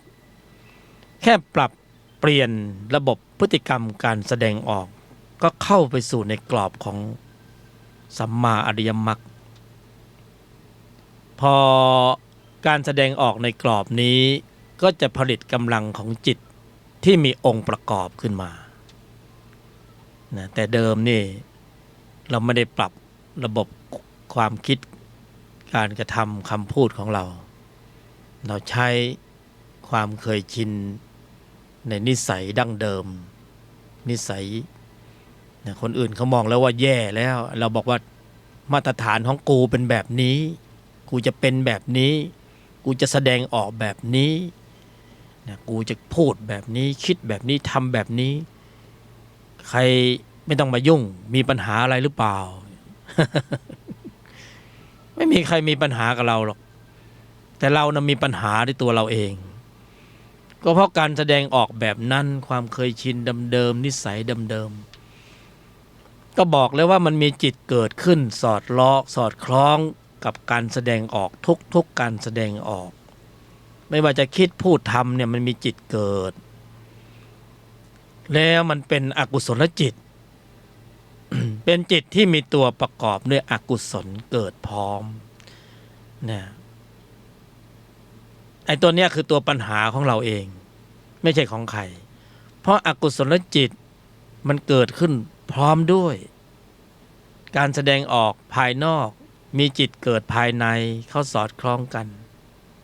ธรรมชาติเขาเป็นอย่างนั้นเราไปปรับเปลี่ยนแก้ไขอะไรไม่ได้เขาเป็นอย่างนั้นอกุศลก็คืออกุศลระบบคิดพูดทำภายนอกที่เป็นอกุศลข้างในก็เป็นอกุศลจิตก็ต้องมีอกุศลวิบากอกุศลก็คืออบายภูมิก็เป็นจุดรองรับก็หนีไม่พ้นเมื่อแตกกายทำลายขันธ์หมดรอบนี้เราก็ได้ไปเกิดในอบายภูมิเป็นนรกเป็นเปรตเป็นสัตว์เดรัจฉานเป็นอสุรกายสมเหตุสมผลตามนั้นแต่ที่นี้การเกิดเป็นมนุษย์บอกแล้วว่ามันอัปเกรดได้เราก็อัพจากตรงไหนปฏิบัติธรรมก็ถูกอยู่สมบูรณ์เหมาะควรแต่ในชีวิตประจำวันเนี่ยเราก็ต้องปรับแก้ไขความเคยชินเดิมคิดแบบเดิมพูดแบบเดิมทำแบบเดิมนะที่มันเป็นอกุศลก็ปรับให้เป็นกุศลที่เป็นมิจฉาก็ปรับให้เป็นสัมมาก็แค่นี้เองก็เข้าไปในสัมมาอริยมรรคมีองค์8ระบบคิดพูดทำปรับให้เป็นสัมมาเข้าไปในกรอบของมรรคเมื่อเข้าไปในกรอบของมรรคก็คือเส้นทางปลูกสร้างอริยะเวลาเข้าไปอยู่ในกรอบของมรรคก็เกิดการผลิตกำลังจิตที่เป็นกุศลนี่ก็กุศลการแสดงออกกับสัมมาไงก็เป็นบุญเป็นกุศลเป็นผลบารมีข้างในใจก็เกิดการผลิตกำลังจิตที่มีองค์ประกอบด้วยกุศลมากขึ้นจะไปไหนนะอบายภูมิก็ไปไม่ได้ก็ไม่มีข้อมูลไปอบายจะไปได้ยังไงอย่างน้อยก็ต้องเป็นมนุษย์อีกรอบหนึ่งหรือกุศลก็สวรรค์ไงเป็นสุขมีกำลังมากขึ้นระบบควบคุมการแสดงออกที่มีมาตรฐานสูงเกินกว่าสวรรค์ก็เป็นอริยจิตนะอริยจิตมีกำลังมากขึ้นมีข้อมูลของอริยจิตมากขึ้นตามลำดับอริยจิตมีกำลังมากขึ้นก็เป็นอริยภูมินะหนีอบายได้แล้วสบายเป็นอย่างนี้ก็เพียงแค่การปรับระบบคิดพูดทำเสียใหม่เวลามันมีปัญหามากนักเราก็ไม่พูดนี่ตั้งไว้ก่อนให้สร้างความเคยชินของจิตใหม่จิตเดิมมันความเคยชินเดิมพูดจนไม่มีหูรูดนะพูดไม่จริงไม่ดีไม่มีประโยชน์ไม่ถูกการเวลาผู้ฟังแล้ววงแตกสะใจดีเหลือเกิน ไอ้นั่นนะอกุศลน่ะนะพูดไม่จริงไม่ดีไม่มีประโยชน์ไม่ถูกการเวลาผู้ฟังแล้วเกิดอกุศลจิตวงแตกสาดโคลนกันไปสาดโคลนกันมาข้อมูลจริงบางเท็จบางใส่เข้าไปเกิดอกุศลจิตมันก็เกิดที่ใจของเราไม่ไปเกิดตรงไหนก็เราไม่บริหารใจให้มันเกิดข้อมูลที่เป็นกุศลทำไมไม่ทำได้ทำไมไม่ทำแต่ว่าบริหารใจให้เกิดข้อมูลของจิตที่เป็นอกุศลไปเข้าข่ายของกฎธรรมชาติเขาให้ถ้ามีอกุศลมากก็ไปอบายภูมิอกุศลภูมิก็มีเขาตัดเกรดกันอย่างเนี้ยไม่มีใครมากำหนดหมายธรรมชาติเขาเป็นอย่างนั้นเราไม่ได้ไป กำหนดกฎเกณฑ์อะไรธรรมชาติเขาเป็นอย่างนั้นเราทำให้สอดคล้องกับธรรมชาติสิถ้าเป็นข้อมูลของจิตที่เป็นกุศลก็ไปได้ไปกุศลภูมิมนุษย์ภูมิสวรรค์ภูมิพรหมพระอริยะก็ปรับแต่งในสมัยที่มีกายมนุษย์เนี่ยเขาถึงบอกว่ามนุษย์เนี่ยกึ่งกลางจะขึ้นชั้นหรือจะตกชั้นเลือกเอาเลือกได้ด้วยนะไม่ใช่ว่าไปตามกรรมไม่ใช่นะจริงอยู่ไปตามกรรมแต่ว่าเราควบคุมระบบแสดงออกให้เป็นกรรมที่เป็นกุศลกรรมก็ส่งไปดีเราควบคุมการแสดงออกไม่ได้การแสดงออกเราเป็นอกุศลกรรมก็ส่งไปไม่ดีนะการกระทำมีผลตอบแทนหมดทำไมเราไม่อัปเกรดตัวเองล่ะเรายังอยู่ในวังวนของรักโลภโกรธหลงกินกามเกียรติโกงหมุนเวียนไปหมุนเวียนอยู่อย่างนั้นแล้วพอดีมันหมดเวลาที่จะได้สร้างกรรมดีแล้วสังขารอายุมันไม่พอตายแล้วทีนี้ถึงเวลามรณวิถีจิตสุดท้ายแย่แล้วก็มันจะไม่แย่ได้ไงแต่ละวันแต่ละเดือนแต่ละปีแต่ละชั่วโมงวินาทีเราแสดงออกได้แต่ข้อมูลจิตที่เป็นอกุศลทั้งนั้นเลยก็บอกแล้วว่าจิตเขาบันทึกข้อมูลหมดมันไม่ได้หายไปไหนนะพอใกล้จะตายแล้วมันนึกถึงความดีมันไม่พอนะนึกถึงบุญกำลังมันไม่พอเพราะไอ้ตัวความเคยชินเดิมเนี่ยมันสะสมไม่มากเกินไปนะเอาบุญใกล้จะตายแล้วนึกถึงพระนะมันนึกไม่ขึ้นเพราะจิตข้อมูลเก่าเขามีกำลังเพราะนั้นเราต้องสร้างความเคยชินบ่อยๆกับธรรมะทุกวันนี่สร้างความเคยชินบ่อยๆกับธรรมะทุกวันนี่ไม่ใช่ตกเย็นมาดื่มทุกเย็นกงสัก2 กง 3 กงดื่มทุกเย็นจิตมันก็เคยชินนะอกุศลพอใกล้จะตายอบายเขาเป็นอย่างนั้นแต่ถ้าเราสร้างความเคยชินตกตอนกลางคืนถึงเวลานั่งสมาธิสวดมนต์ภาวนาพอเวลามรณวิถีจิตสุดท้ายกุศลบุญมนุษย์ภูมิสวรรค์ภูมิมรณวิถีจิตสุดท้ายปรากฏจุติจิตเกิดต่อเนื่องดับจากภพนี้ไปอุบัติปฏิสนธิจิตเกิดในสุคติภูมิปรากฏเป็นคตินิมิตอารมณ์ขึ้นมาจุติจิตเขาจะเคลื่อนเขาจะเก็บข้อมูลชาตินี้หมดเลยเพื่อไปเกิดปฏิสนธิจิตดวงใหม่ต่อเนื่องกันเกิดในภพใหม่ทันที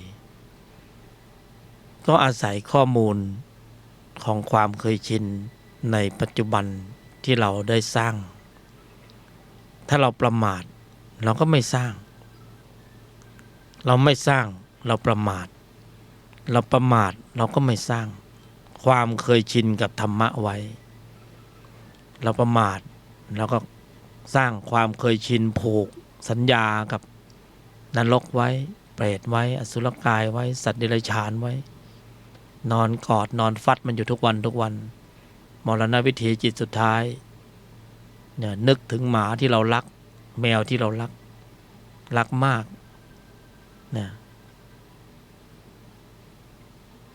จุติจิตเกิดปฏิสนธิแป๊บรอคิวเกิดเป็นลูกหมาลูกแมวมันก็เป็นเรื่องที่ล้ำลึกลับซับซ้อนเนี่ยเรื่องกรรมมันเป็นอะไรที่ความเคยชินกับธรรมะจึงปลอดภัยที่สุด1 วันเนี่ยเราจะต้องผูกสัญญากับนิพพานผูกสัญญากับธรรมะสร้างวินัยให้แก่ใจตนเอง มันผู้บรรยายก็กำลังฝึกนะฝึกคือศึกษาลองผิดลองถูกในภูมิต่างๆในตำแหน่งต่างๆมามากมายอ่านมาฟังมาปฏิบัติมาก็มาสรุปนะสรุปได้ข้อเดียวสั้นๆนะจริงๆแล้วเป็นเคล็ดวิชานะท่านเบื้องบนท่านประทานมาให้เราก็ไม่เห็นตัวท่านเรามองไม่เห็นท่านก็ประทานเข้ามาในความรู้สึกเป็นเคล็ดลับนะเป็นสูตรผู้บรรยายก็ได้มาเอามาเข็นตัวเองเมื่อก่อนเป็นคนขี้โมโหเดี๋ยวนี้เวลาเสียผลประโยชน์หัวเราะได้เนี่ยเมื่อก่อนขี้โมโหเวลาเสียผลประโยชน์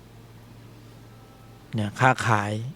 พวกตีเช็คเด้งไปทวงเงินก็ไม่ได้สักทีเวลาจะเอาของเรา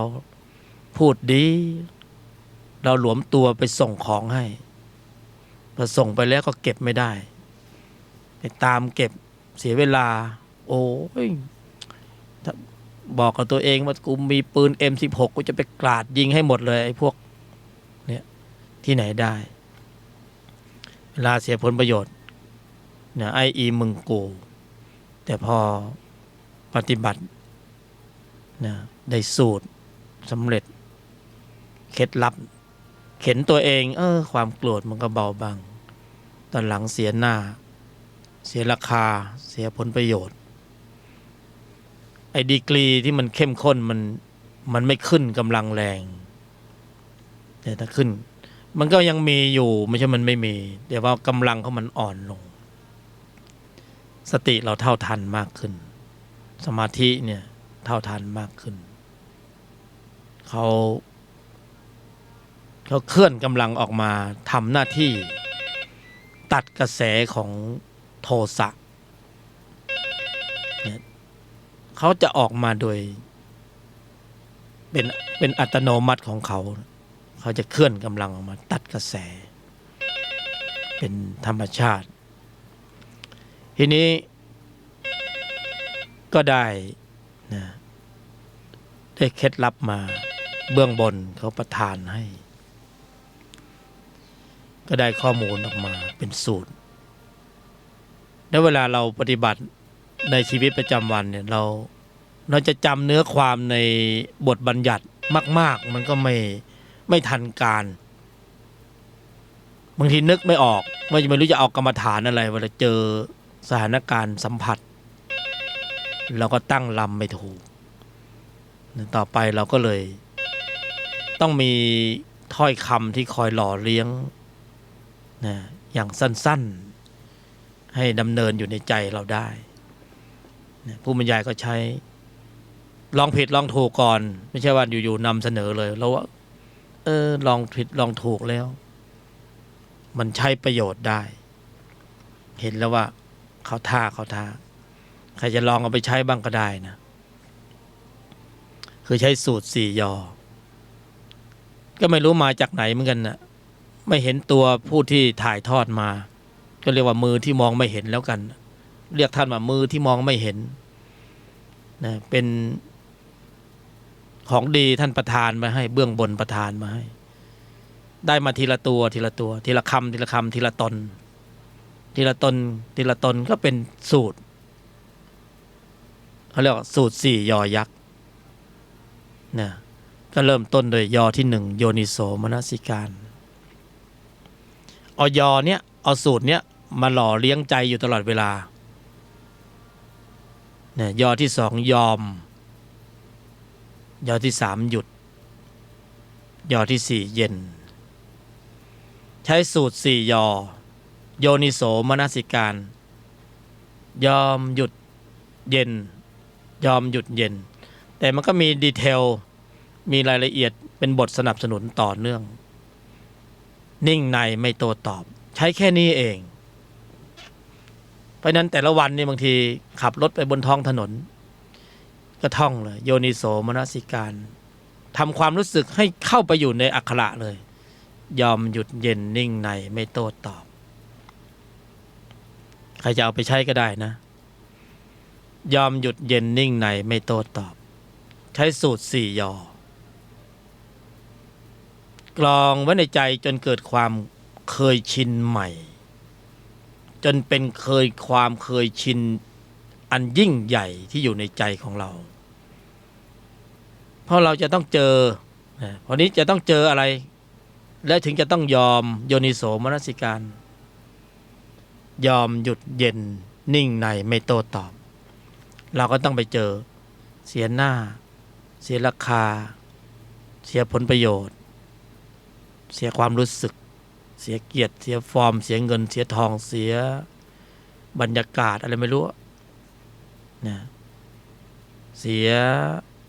คนที่รักนะเดี๋ยวนี้คนที่รักเสียง่ายเป็นธรรมดาไปแล้วมันมาทาง Facebook มาทางไลน์นอนอยู่ด้วยกันนี่มันก็มาได้ ต้องเตรียมใจไว้เลยนะเป็นเรื่องปกติเพราะว่าบนสิ่งเหล่านี้มันเป็นข้อสอบแต่ละรูปแต่ละนามก็มีสัญญามีร่องรอยข้อสอบแล้วจะถูกข้อสอบบทไหนสอบเราก็ไม่รู้ว่าวันไหนครูจะสอบแบบไหนบางทีก็มาแบบปัจจุบันทันด่วนเราก็เตรียมไว้ก่อนเพราะนั้นสัมผัสนอกมองในสัมผัสนอกต้องมองในก็คือเตรียมตัวเตรียมตนในภายในไว้โยนิโสมนสิการไว้ก่อนยอมหยุดเย็นนิ่งในไม่โต้ตอบกระทำไว้ในใจโดยแยบคายยอมหยุดเย็นนิ่งในไม่โต้ตอบนะเสียหน้าเสียราคาเสียผลประโยชน์เสียความรู้สึกท่องไว้เลยเจอแน่ๆมันเป็นข้อสอบมันจะทำให้จิตใจเราได้ฝึกได้แข็งแกร่งแข็งแรงเราก็จะเจอข้อสอบเหล่านี้ในขณะเดียวกันก็มีอีกบทหนึ่งที่ต้องตั้งไว้นะเราก็ตั้ง3 บทนี้เข้ามาประกอบกันวนเวียนอยู่ในใจประกอบกันไม่พูดไม่โกรธไม่เห็นผิดอันนี้ก็บท1เซต3 เซตเนี่ยเอามารวมเป็น1เซตที่1ก็ไม่พูดไม่โกรธไม่เห็นผิดอันนี้ตั้งเป็นสัจจะเลยนะไม่พูดในสถานการณ์ที่ขับขันเราก็ไม่พูดไม่โกรธไม่เห็นผิดใช้บทนำ3 บทนี้กรองไว้ในใจรวมเป็น1เนี่ยเหมือนกับเอาหินเอาทรายเอาปูนมาผสมกันมันก็ต้องมีน้ำผสมรวมเป็น1แล้วก็จึงจะเอาไปใช้ทำการงานได้ผสมกันพอถึงตอนเช้าก็ตั้งหลักสัจจะนี่ต้องตั้งไว้ก่อนไม่พูดไม่โกรธไม่เห็นผิดเนี่ยเป็นตัวล่อไว้ก่อนไม่พูดไม่โกรธไม่เห็นผิดล่อไว้โยนิโสมนสิการยอมหยุดเย็นนิ่งในไม่โต้ตอบเดี๋ยวเจอข้อสอบแน่ๆเสียหน้าเสียราคาเสียผลประโยชน์เสียความรู้สึกแล้วก็เฝ้ารอกลองไว้ในใจแล้วก็เฝ้ารอมันไม่ใช่มาทั้งวันเราเสียหน้าเสียราคาเสียผลประโยชน์แต่ถ้ามันมาแล้วเราก็จะตั้งลำให้ได้นะกำหนดนะอย่างนี้เขาเรียกว่ากำหนดเจริญทั้งหมดนี่นะกำหนดเจริญควบคุมการแสดงออกให้ได้แม้ก่อนสัมผัสขณะสัมผัสแล้วก็ภายหลังจากสัมผัสต้องควบคุมการแสดงออกปรับควบคุมการแสดงออกสถานการณ์จะสร้างวีรบุรุษในโลกสัมผัสรอบตัวเราจะสร้างอาริยจิตอันเนี้ยบทนำเนี่ยบทสำหรับผลิตกำลังของอาริยจิตถ้าเราจะไปอริยภูมิหรือโลกุตตรภูมิเนี่ยเราจะต้องเตรียมอาริยจิตไว้ให้พร้อมถ้าเราเตรียมนรกจิตเปรตจิตอสุรกายจิตสัตว์เดรัจฉานจิตมนุษย์จิตสวรรค์จิตเราก็จะได้ไปเกิดในภูมินั้นๆถ้าน้ำหนักของจิตตำแหน่งไหนมีกำลังมากความเข้มข้นมากมันก็จะถ่วงดุลให้ไปเกิดในภูมินั้นๆแต่ เราจะไปไกลกว่านี้ตอนนี้เรามีกายมนุษย์นะไอ้พวกสัตว์เดรัจฉานพวกนรกพวกเปรตมันอิจฉาเทวดายังอิจฉาเลยเพราะไม่มีกายในการผลิตอาริยจิตอาริยจิตจะผลิตได้ในยุคสมัยที่มีกายมนุษย์เพราะฉะนั้นทำตามพระศาสดาตรัสไว้โดยอุบายอันแยบคายก็จะผลิตกำลังของอริยจิตได้ใช้อุบายโดยแยบคายอย่างผู้บรรยายบอกเมื่อกี้นี่ใช้ไม่พูดไม่โกรธไม่เห็นผิดเป็นอุบายตั้งเป็นสัจจะไว้เป็นโจทย์ไว้ไม่พูดไม่โกรธไม่เห็นผิดเป็นอุบายเพื่อที่จะให้โยนิโสมนสิการยอมหยุดเย็นนิ่งในไม่โต้ตอบเข้ามาทำงานตามข้อสอบที่จะเจอเสียหน้าเสียราคาเสียผลประโยชน์เสียความรู้สึกโดยอุบายอันแยบคายที่ตั้งไว้นี้ทำให้โยนิโสมนสิการเคลื่อนกำลังออกมาโยนิโสมนสิการก็จะทำหน้าที่กับสัจจะไม่พูดไม่โกรธไม่เห็นผิดเป็นบทนำไปเชิญให้ศรัทธาความเพียรสติสมาธิปัญญาพละออกมาจากที่ตั้งอันนี้เป็นพละในระดับของโลกุตระนะเป็นพละในกำลังจิตที่มีองค์ประกอบด้วยกุศลในระดับชั้นของมรรคในภายในคนละอย่างกับพละในขณะนั่งสมาธิหลับตานะคนละองค์คนละบทบาทคนละชนิดขนาดกันกำลังของพละในระดับนี้ออกแรงเยอะเพราะนั้นจะได้กุศลผลบารมีมากกว่ามีกำลังมากกว่าก็จะผลิตอาริยจิตได้มากกว่าถ้าเราสมถะนั่งสมาธิหลับตาเราก็มีพละเหมือนกันแต่พละระดับนั้นได้กำลังของพละในระดับหนึ่งนะยังไม่เท่ากำลังของพละในระดับของการควบคุมการแสดงออกพละระดับนี้อยู่ในภายในไม่ต้องนั่งอยู่กับที่จะไปไหนก็ได้ก็มีกำลังนะแม่อธิบายความยากนะจะอธิบายสภาวะให้เป็นบัญญัติเนี่ยมันไม่ง่ายถ้าเรานึกถึงการตรัสรู้ของพระพุทธเจ้าแล้วพระพุทธองค์อธิบายสภาวธรรมแล้วออกมาเป็นบาลีเป็นบัญญัติโอ้อันนั้นคือสัพพัญญุตญาณนะอย่างพวกเรานี่ขอแค่ตอนนี้ดับให้มีกำลังของพละในระดับหนึ่งโดยสถานการณ์ที่มาสอบในแต่ละวันเนี่ยเราต้องจดจ้องนะนั่งเฝ้าเลยเหมือนเราขายของเราไม่รู้ลูกค้าจะมาเวลาไหนเหมือนเราขายของเราก็ต้องนั่งเฝ้าร้านนะอันนี้ก็เช่นเดียวกันแล้วก็โยนิโสมนสิการรอเวลามีจุดกระทบสัมผัสใช่ไหมพอกระทบสัมผัสถ้ามันมีโจทย์มาบอกเสียหน้าเสียราคาเอาแล้วเราจะต้องยอมหยุดเย็นนิ่งในไม่โต้ตอบเพื่ออะไรเพื่อปรับสภาวะจิตให้ได้กำลังของอริยจิตขึ้นมาแค่เพียงเรากำหนดหมายว่าไม่พูดไม่โกรธไม่เห็นผิดเนี่ยแล้วเราโยนิโสมนสิการอยู่ในกรอบเนี่ยลำดับดำเนินเจริญให้ได้อย่างต่อเนื่องนะเชื่อไหมสภาวะใจของเราเนี่ยล้วนแล้วแต่เป็นกุศลทั้งหมดเลยถ้าเรากำหนดหมายอย่างอื่นก็ไม่แน่ว่าจะเป็นกุศลทั้งหมดหรือเปล่า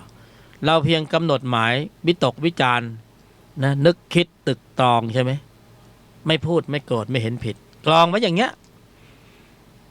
รอไว้อย่างเงี้ยเหมือนเราขายของเราไม่รู้ลูกค้าจะมาเวลาไหนใช่ไหมรอไว้อย่างเงี้ยเราก็นั่งเฝ้าร้านเราไม่พูดไม่โกรธไม่เห็นผิดโยนิโสมนสิการยอมหยุดเย็นนิ่งในไม่โต้ตอบระวังข้อสอบเสียหน้าเสียราคาเสียผลประโยชน์เสียความรู้สึกเสียเกียรติเสียฟอร์มเสียเงินเสียทองมันต้องมาแน่ แล้วก็พอมันมาถึงกระทบสัมผัสสัมผัสนอกมองในเราต้องบริหารนะปรับไม่ให้จิตไหลไปแบบเดิมไงถ้าใช้นิสัยแบบเดิมเสียหน้าเสียราคาใช่ไหมถ้าเราไม่กรองไว้เนี่ยจิตเราจะตกชั้นไปอยู่ชั้นเดิมนรกเปรตอสุรกายสัตว์เดรัจฉานมันรอลูกพี่อยู่แล้วแต่ตอนนี้เราอัปเกรดเราขึ้นมายอมหยุดเย็นนิ่งในไม่โต้ตอบจิตเราจะปรับสภาวะจิตระดับปรับระดับขึ้นไปอีกระดับชั้นหนึ่งไปอีกเกรดหนึ่งนะไม่พูดไม่โกรธไม่เห็นผิดกรองไว้ในใจแค่นี้จิตเป็นกุศลเกิดเยอะมากขนาดยังไม่เจอข้อสอบนะเรากรองอย่างเดียวนี่นะโยนิโสมนสิการเนี่ยคือสุดยอดแล้วพระพุทธเจ้าสรรเสริญองค์ธรรมกุศลจิตองค์นี้นะในหลายที่หลายแห่งถ้าไม่เริ่มต้นด้วยอุบายวิธีโดยแยบคายหรือโยนิโสมนสิการเนี่ยองค์ธรรมกุศลจิตองค์อื่นๆยากที่จะเกิดขึ้นหรือไม่เกิดเลยแต่ถ้าไม่พูดไม่โกรธไม่เห็นผิดแล้วโยนิโสมนสิการเข้ามากำกับเพื่อตอกย้ำก็สัจจะไปเลยไม่พูดไม่โกรธไม่เห็นผิดโยนิโสมนสิการเข้ามากำกับกุศลจิตองค์อื่นๆก็กำเนิดเกิดขึ้นเจริญรอยตามมาตามลำดับโยนิโสนี่เหมือนกับส่งเทียบเชิญคือหมุนเวียนอยู่ในใจถ้าเปรียบเทียบก็เหมือนกับเลือดในร่างกายถ้าเลือดไม่หมุนเวียนก็จบอากาศในร่างกายไม่หมุนเวียนก็จบโยนิโสมนสิการนี่จะต้องกรองไว้ในใจอยู่ตลอดเวลาในกรอบนี้นะกรองไว้ในใจอยู่ตลอดเวลาถึงกรอบของการกำหนดหมายเพื่อที่จะควบคุมการแสดงออกถ้าไม่อยู่ในกรอบนี้แสดงว่าออกนอกกรอบถ้าอยู่ในกรอบนี้กุศลเป็นอันมากเจริญเกิดขึ้นยังกุศลให้ถึงพร้อมเพียงแค่กำหนดหมายเพียงแค่กำหนดหมายเพียงแค่กำหนดหมายว่าไม่พูดไม่โกรธไม่เห็นผิดพร้อมที่จะยอมหยุดเย็นนิ่งในไม่โต้ตอบคือเราจะต้องเสียโลกเพื่อจะได้ทำเราต้องการจะแลกโลกิยะเพื่อจะเอาโลกุตระเราต้องแลกความรู้สึกเอาความรู้สึกไปแลกความรู้สึกเข้าใจเอาความรู้สึกไปแลกความรู้สึกแน่นอนเสียผลประโยชน์โลกเราเสียความรู้สึกแน่แต่เราทนความรู้สึกนั้นได้เราจะได้ความรู้สึกของอริยะขึ้นมาถ้าเราทนไม่ได้ทันทีทันใดขนาดนั้นเราจะตกชั้นลงไปทันทีเป็นนรกเปรตอสุรกายสัตว์เดรัจฉานสัญชาตญาณดิบโหดเอาแบบนั้นไหมหรือจะเอาแบบเดิมไหมถ้าเอาแบบเดิมก็เตรียมใส่เครื่องแบบของอบายได้เลยนี่ถ้าเราเอาแบบเดิมเราก็ตกชั้นอยู่เหมือนเดิมแล้วไม่ขึ้นชั้นนะเพราะฉะนั้นมันจะต้องเอาความรู้สึกแลกความรู้สึกแน่นอนผู้บรรยายเข้าใจการเสียผลประโยชน์โลกเสียหน้าเสียราคาเสียผลประโยชน์เสียเงินเสียทองเสียเกียรติเสียฟอร์มเสียผัวเสียเมียนี่นะมันเจ็บปวดผู้บรรยายก็เจ็บมาแล้ว แต่มันแลกด้วยความรู้สึกที่ดีกว่าแลกแล้วมันคุ้มพอเรายอมหยุดเย็นนิ่งในไม่โต้ตอบอย่าไปสวนมันนะถ้าสวนปั๊บสอบตกทันทีอย่าไปสวนเขาด่าเขาว่าเขายังไงโอ้โหสารพัดหูชาแล้วก็นิ่งในไม่โต้ตอบเอาความรู้สึกแลกความรู้สึกอริยจิตเกิดทันทีทันทีทันใดไม่ใช่รอคิวไม่ใช่นะเกิดทันทีทันใดขณะนั้นเลยไม่ธรรมดานะความเป็นมนุษย์เนี่ยไม่ธรรมดาสุดยอดนะสามารถปรุงอริยจิตได้ถ้าอริยจิตมีปริมาณข้อมูลมากอริยภูมิมันได้อยู่แล้วเรารู้นี่ว่าเรามีอริยจิตขนาดไหนเหมือนเรารู้ว่าเงินในบัญชีเรามีเท่าไหร่เราโปร่งไหมเราโปร่งไหมเรารู้นี่ว่าเรารวยเรามีเงินในบัญชีมาตรฐานพอที่มันไม่เดือดร้อนเรามีอริยจิตที่ผลิตได้เองเนี่ยเราไม่ได้ไปขอใครนี่ แต่ว่ามันต้องแลกด้วยข้อสอบที่มันหนักๆเสียผลประโยชน์โลกนี่คือวินัยโลกุตระเป็นวิชาบังคับของวินัยโลกุตระต้องเจอนะไม่เจอไม่ได้ไม่งั้นไม่รู้จะสอบยังไงพอยอมหยุดเย็นนิ่งในไม่โต้ตอบอริยะโพชฌงค์โพธิปัจจยธรรม37เนี่ยเคลื่อนกำลังออกมาทั้งหมดเลยนะเราจะยกเข้าไปในองค์ธรรมไหนก็ได้ทั้งนั้นหมายถึงว่าได้สภาวะแล้วยกเข้าไปในองค์ธรรมไหนได้ทั้งนั้นทั้งหมดทั้งมวลเนี่ยที่บรรยายมานี่นะอธิบายความตีอ้อมโค้งไปโค้งมาคือโพธิปัจจยธรรม37อยู่ในนี้หมดเลยแต่ขอให้เราลองปฏิบัติ